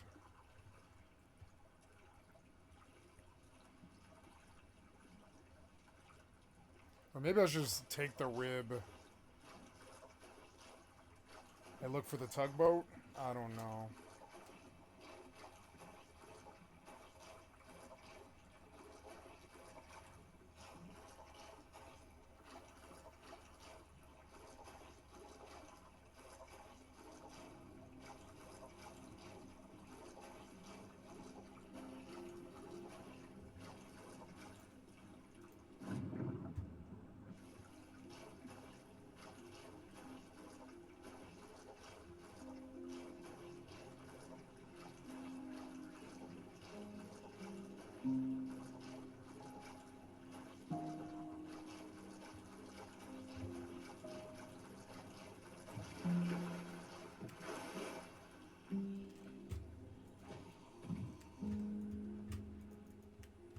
Hello?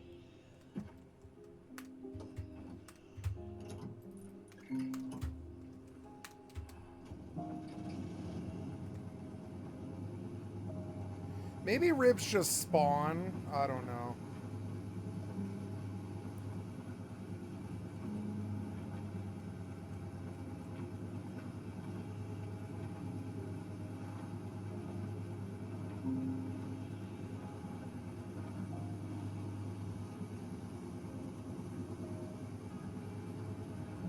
There. Oh no, that's his tugboat.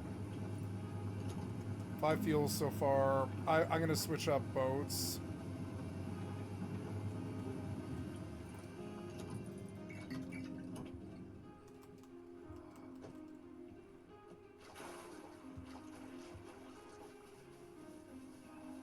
This little lagoon is so perfect. I'm jealous of him. He got the best spot.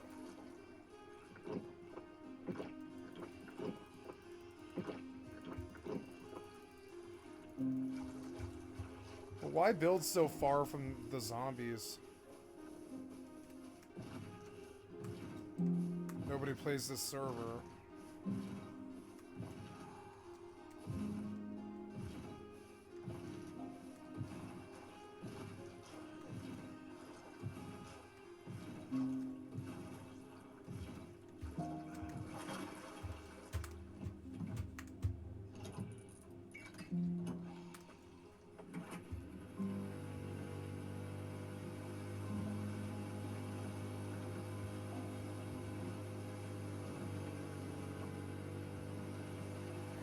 Well, at least I'm properly equipped now.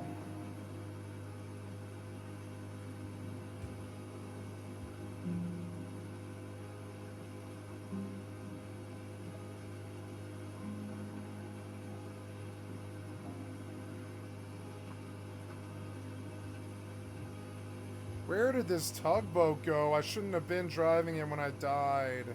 I didn't know. I swear to God, in modern video gaming, it's basically all about what you don't know. Here we go. Jesus Christ, this was so frustrating.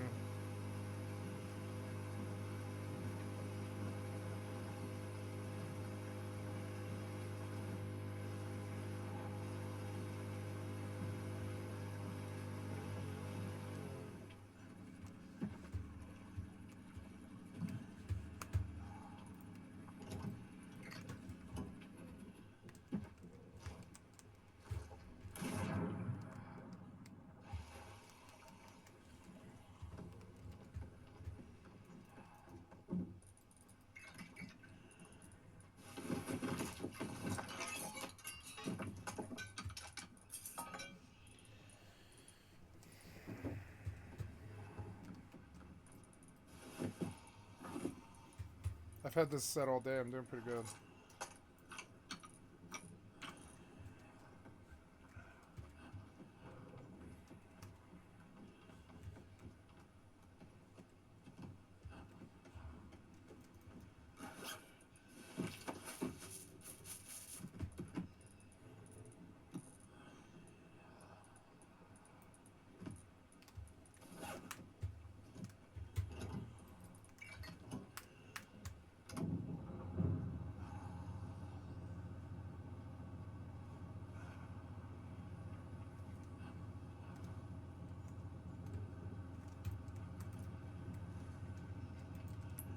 God damn it.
For some reason, this boat took me out to small oil. It honestly doesn't really bother me.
my candle hat is in there somewhere.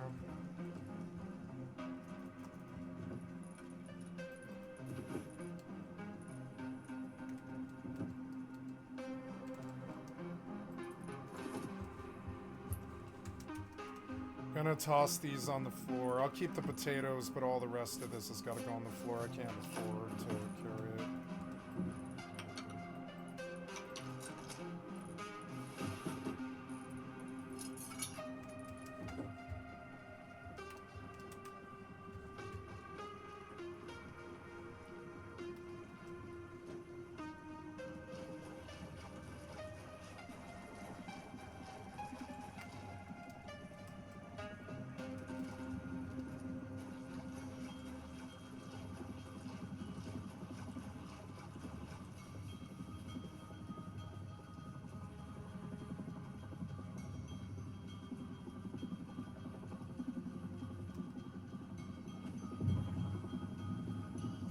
Oh wow, the lightning. I thought it was like somebody crashing a heli or something.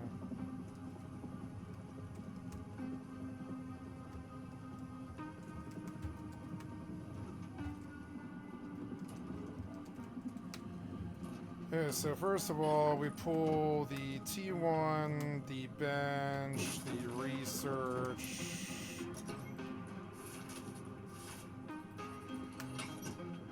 Scrap.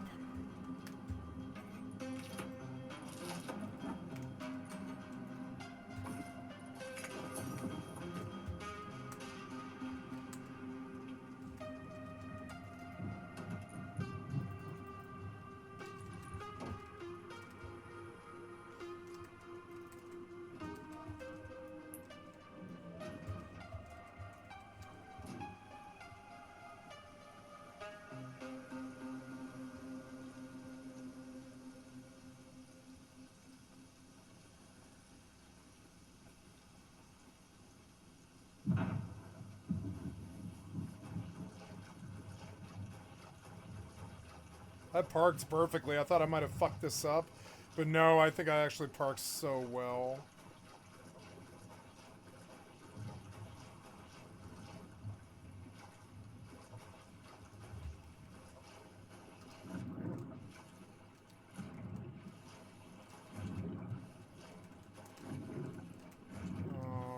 Really?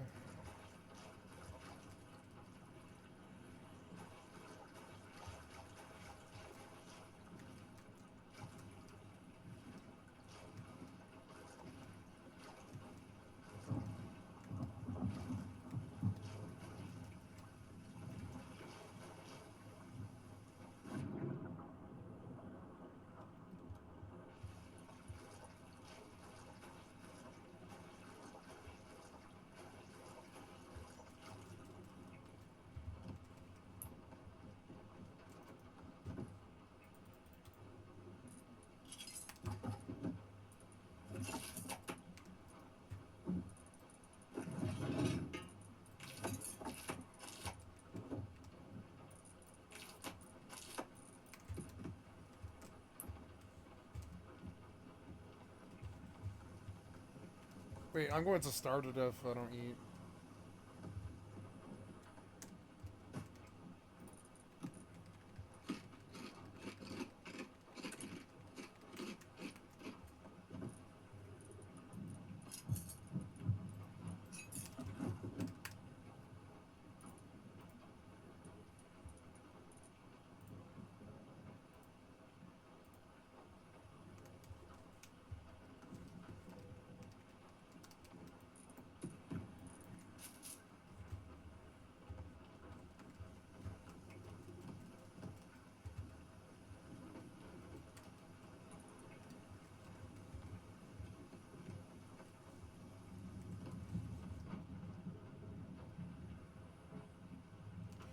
I'm too cold and I'm gonna die.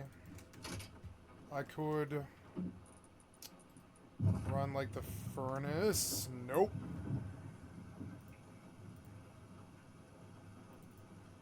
Better put on some kind of suit if I'm gonna do this. It was fast. But I need a suit. Yeah, wear this thing, I think.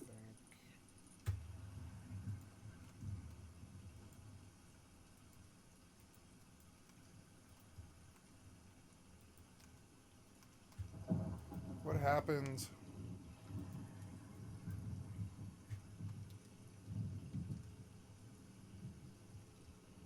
Did my mouse die? Wait, what happened?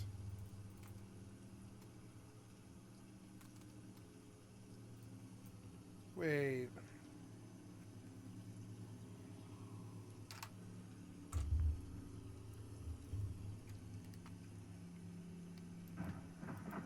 Oh, this mouse is dying. Yeah, this mouse didn't charge correctly for some reason. I don't know why. Alright, well, plug in again. You're fucking annoying. Okay, so... Good, and then loot all... Yeah, we'll just go do another run here.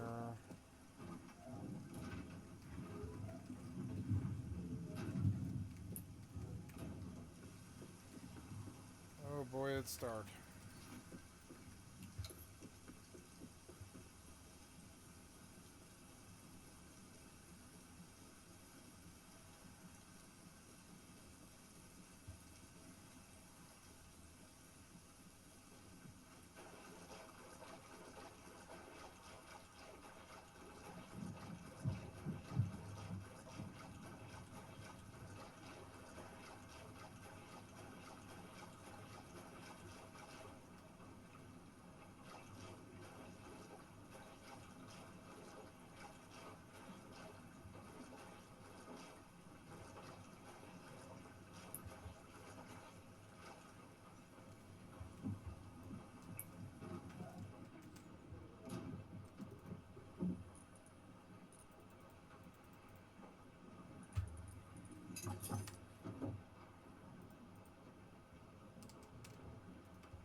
They upgraded the torch, I think. That's cool.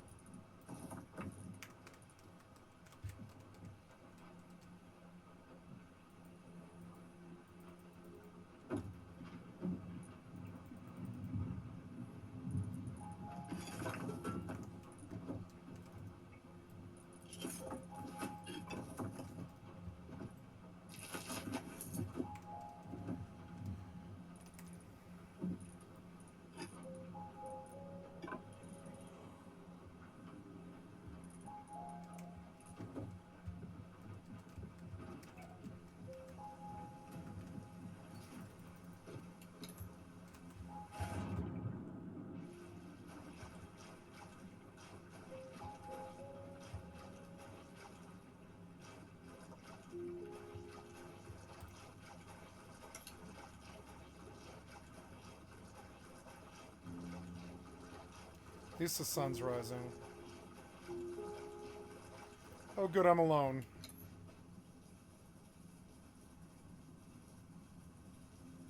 Works for me.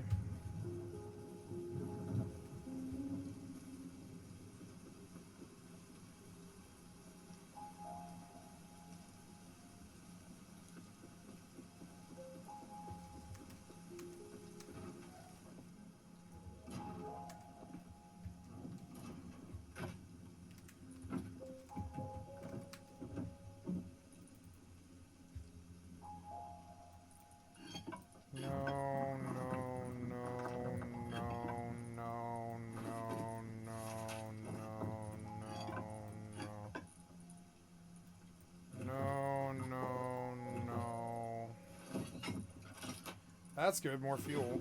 That's pretty good. Looks like I'll have to do one more or two more loads, but that's not much.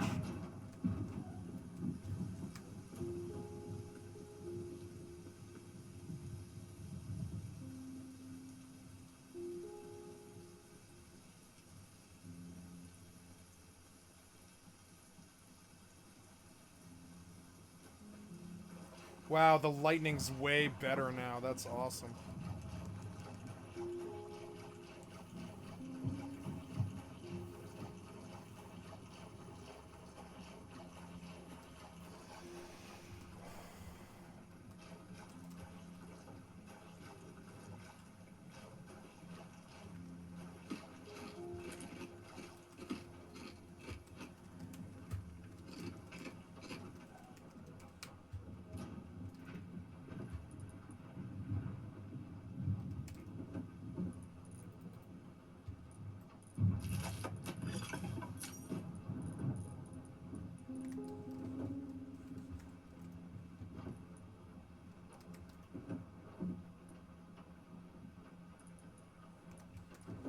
Did I put the doors on?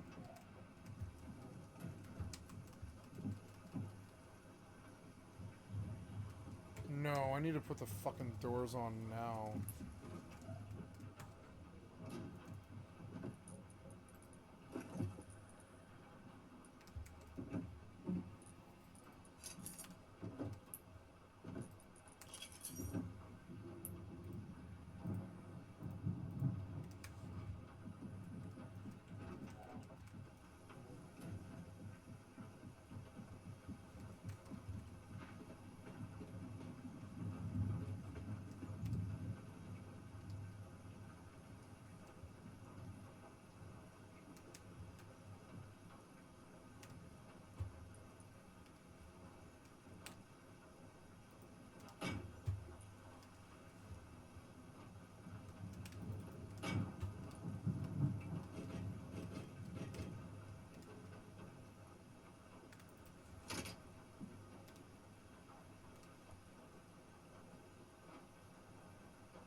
Beautiful.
I'm moving out. I'm moving out. It's like I graduated from college and I'm leaving out, and this is my empty room. I left it clean. Pick up. Wait, you can pick this up now? You can't pick these up, no, but... The yield is nothing. Let's just clone them all. Fuck it. So I don't want to be here anymore. I don't want to even know. I don't want people to know I was even here. I wish I had a rock on me. I would bust this thing. I don't know. The leather is an asset, kind of.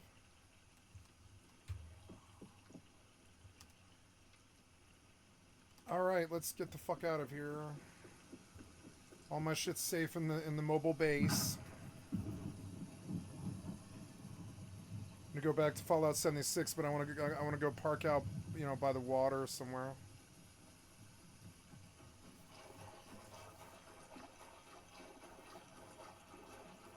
I don't want to be anywhere near the fishing village.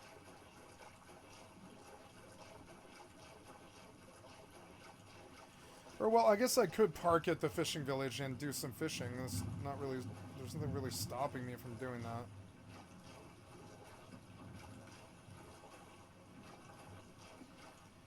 If you can't have two beds, my only other idea is to find an RV.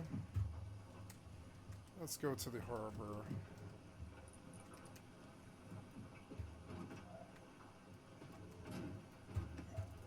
So let's see, what kind of stuff can you do? Can you do a thingy on here? This is a festive double doorway. This is a festive doorway garland. Oh, look, you can. Very good. So mount, start.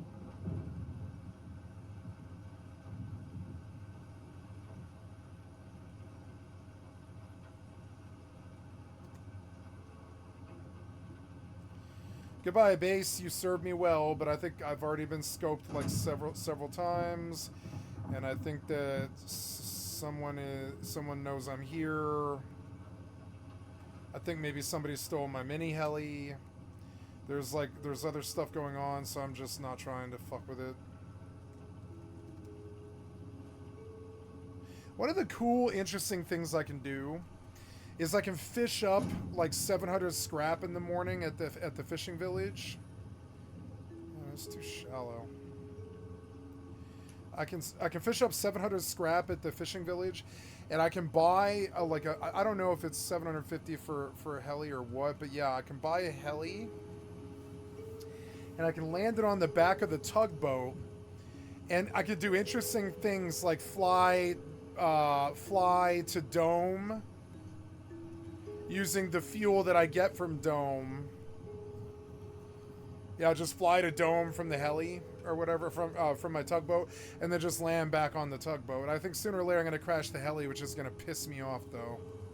You know.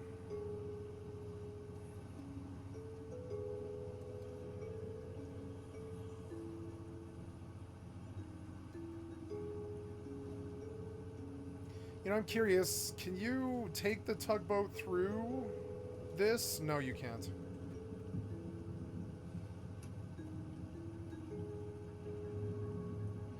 I don't know, there's a bottle.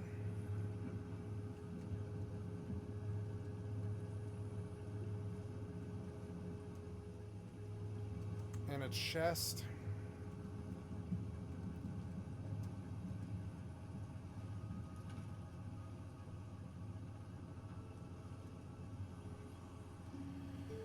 Yeah, I'm gonna park at the lighthouse. I don't know. Lighthouse doesn't have any loot.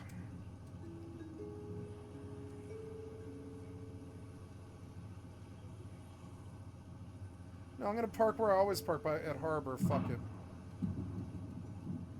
Ain't nobody gonna fuck with me here. I'll make it a point of AFKing up here in the drive-away dock. I'm sorry, in the pilot's bay, so I could just take this out of here if anybody ever shows up. Oh, I ran out of fuel right there. Oh well, I'll go get some more. Oh no, I guess parking at Harbor is kind of dumb because then you can't build. Oh yeah, I don't want to park at Harbor right now. No, I don't want to park at Harbor, but I will park by Harbor. Okay, 64 more fuel, and I do have some animal fat here somewhere. If I have some cloth. Yeah, there's some cloth. Make some more fuel. As much as you can make. Yep.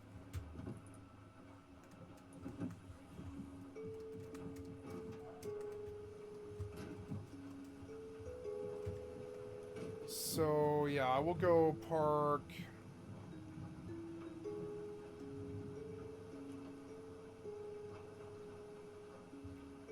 I mean, I don't want to park at Harbor. I know that. So I'll park on the beach in between.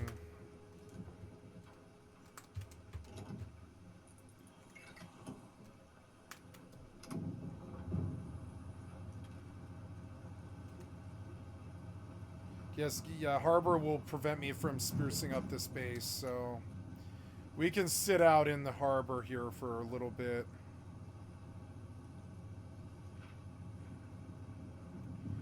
Or, well, I'm just gonna go out. What I'll do is I'll park by that floating debris, because that's like a loot income that I can get out here.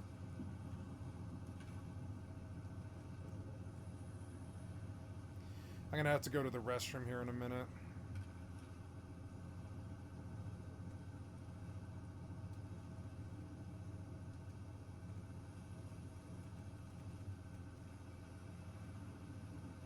Yeah, this is probably fine, right? Yeah, I would think so.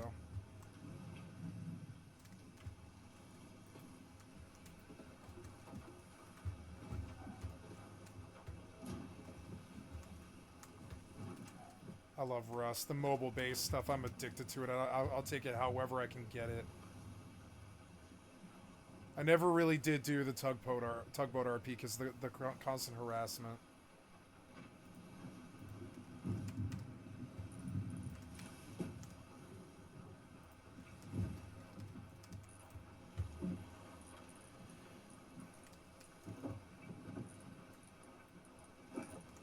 Okay, I'm gonna try and create an airlock here. Just like that.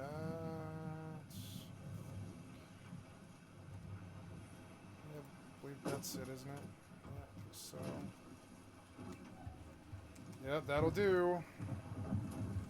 Yeah, that's perfect, actually.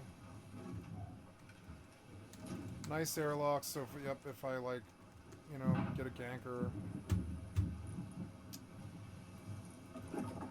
Oops. Okay, so we're gonna do this.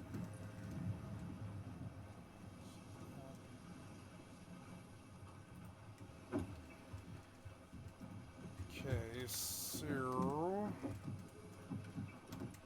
wondering if I did have any leather left. Oh, I want that workbench. Where's the workbench at? And the furnace. Yeah, the furnace needs to burn. Although I don't know if the furnace needs to burn.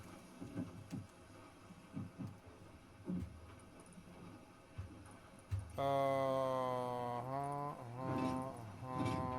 I'm looking for the... Oh, yeah, the workbench I just put down. Yep, so over in the corner, we will put... Oops. Yeah, we'll put you... No, I can't do that.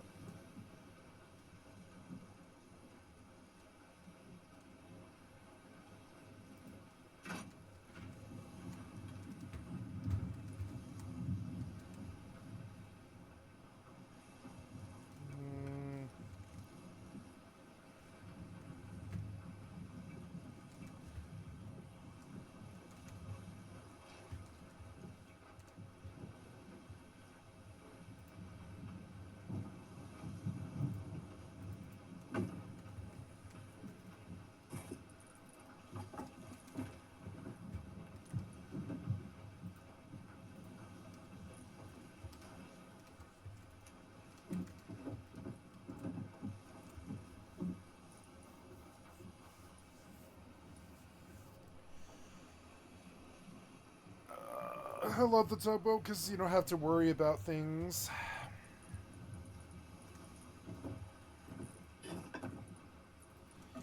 I will cook metal, but I don't know why.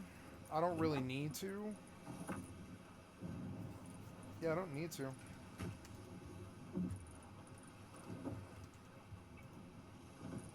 I'm glad I got those Boda bags. I needed water out here.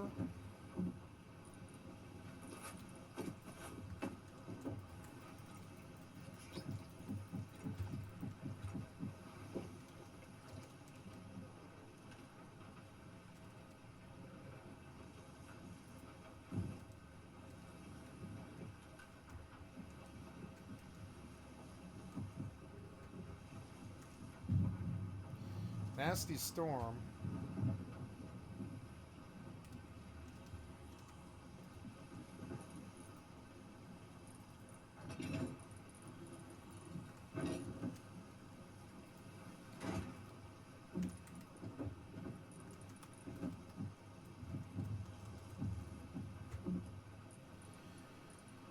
I'm seeing now that this box kind of prevents me from reaching the other boxes, so I will probably leave the center open so I can walk down the center.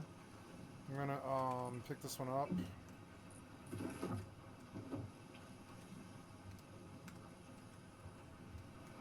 Oh, I gotta get my bag down. Yeah, I'm gonna put my bag down right here, actually. Boats.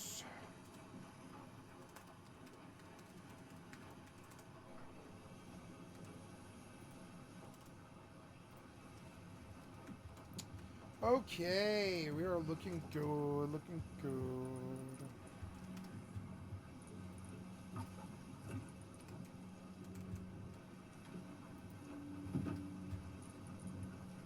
My only problem with this tugboat is the lighting. The lighting isn't good enough. That's my only issue with it. Can't put lights in it, that's the only problem. I don't know why it would be any different from any other base. Why can't I put a solar panel on this thing? I don't know. Suit should go away in favor of, like, a wetsuit if I have one. Or just, let's use this. That thing's probably fine. I need a barbecue. I thought I brought it. Yes, I did. Okay.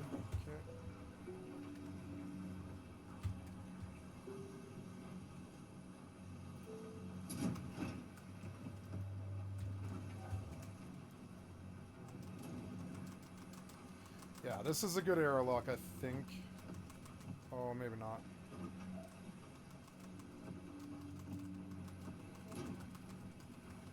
No, this didn't work. Oh, well. Oh, it's worthless now. Alright, fine, just toss it. Make me a new one.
Looking good. I got my mobile base all set up and everything. About to have a barbecue and shit on my new base.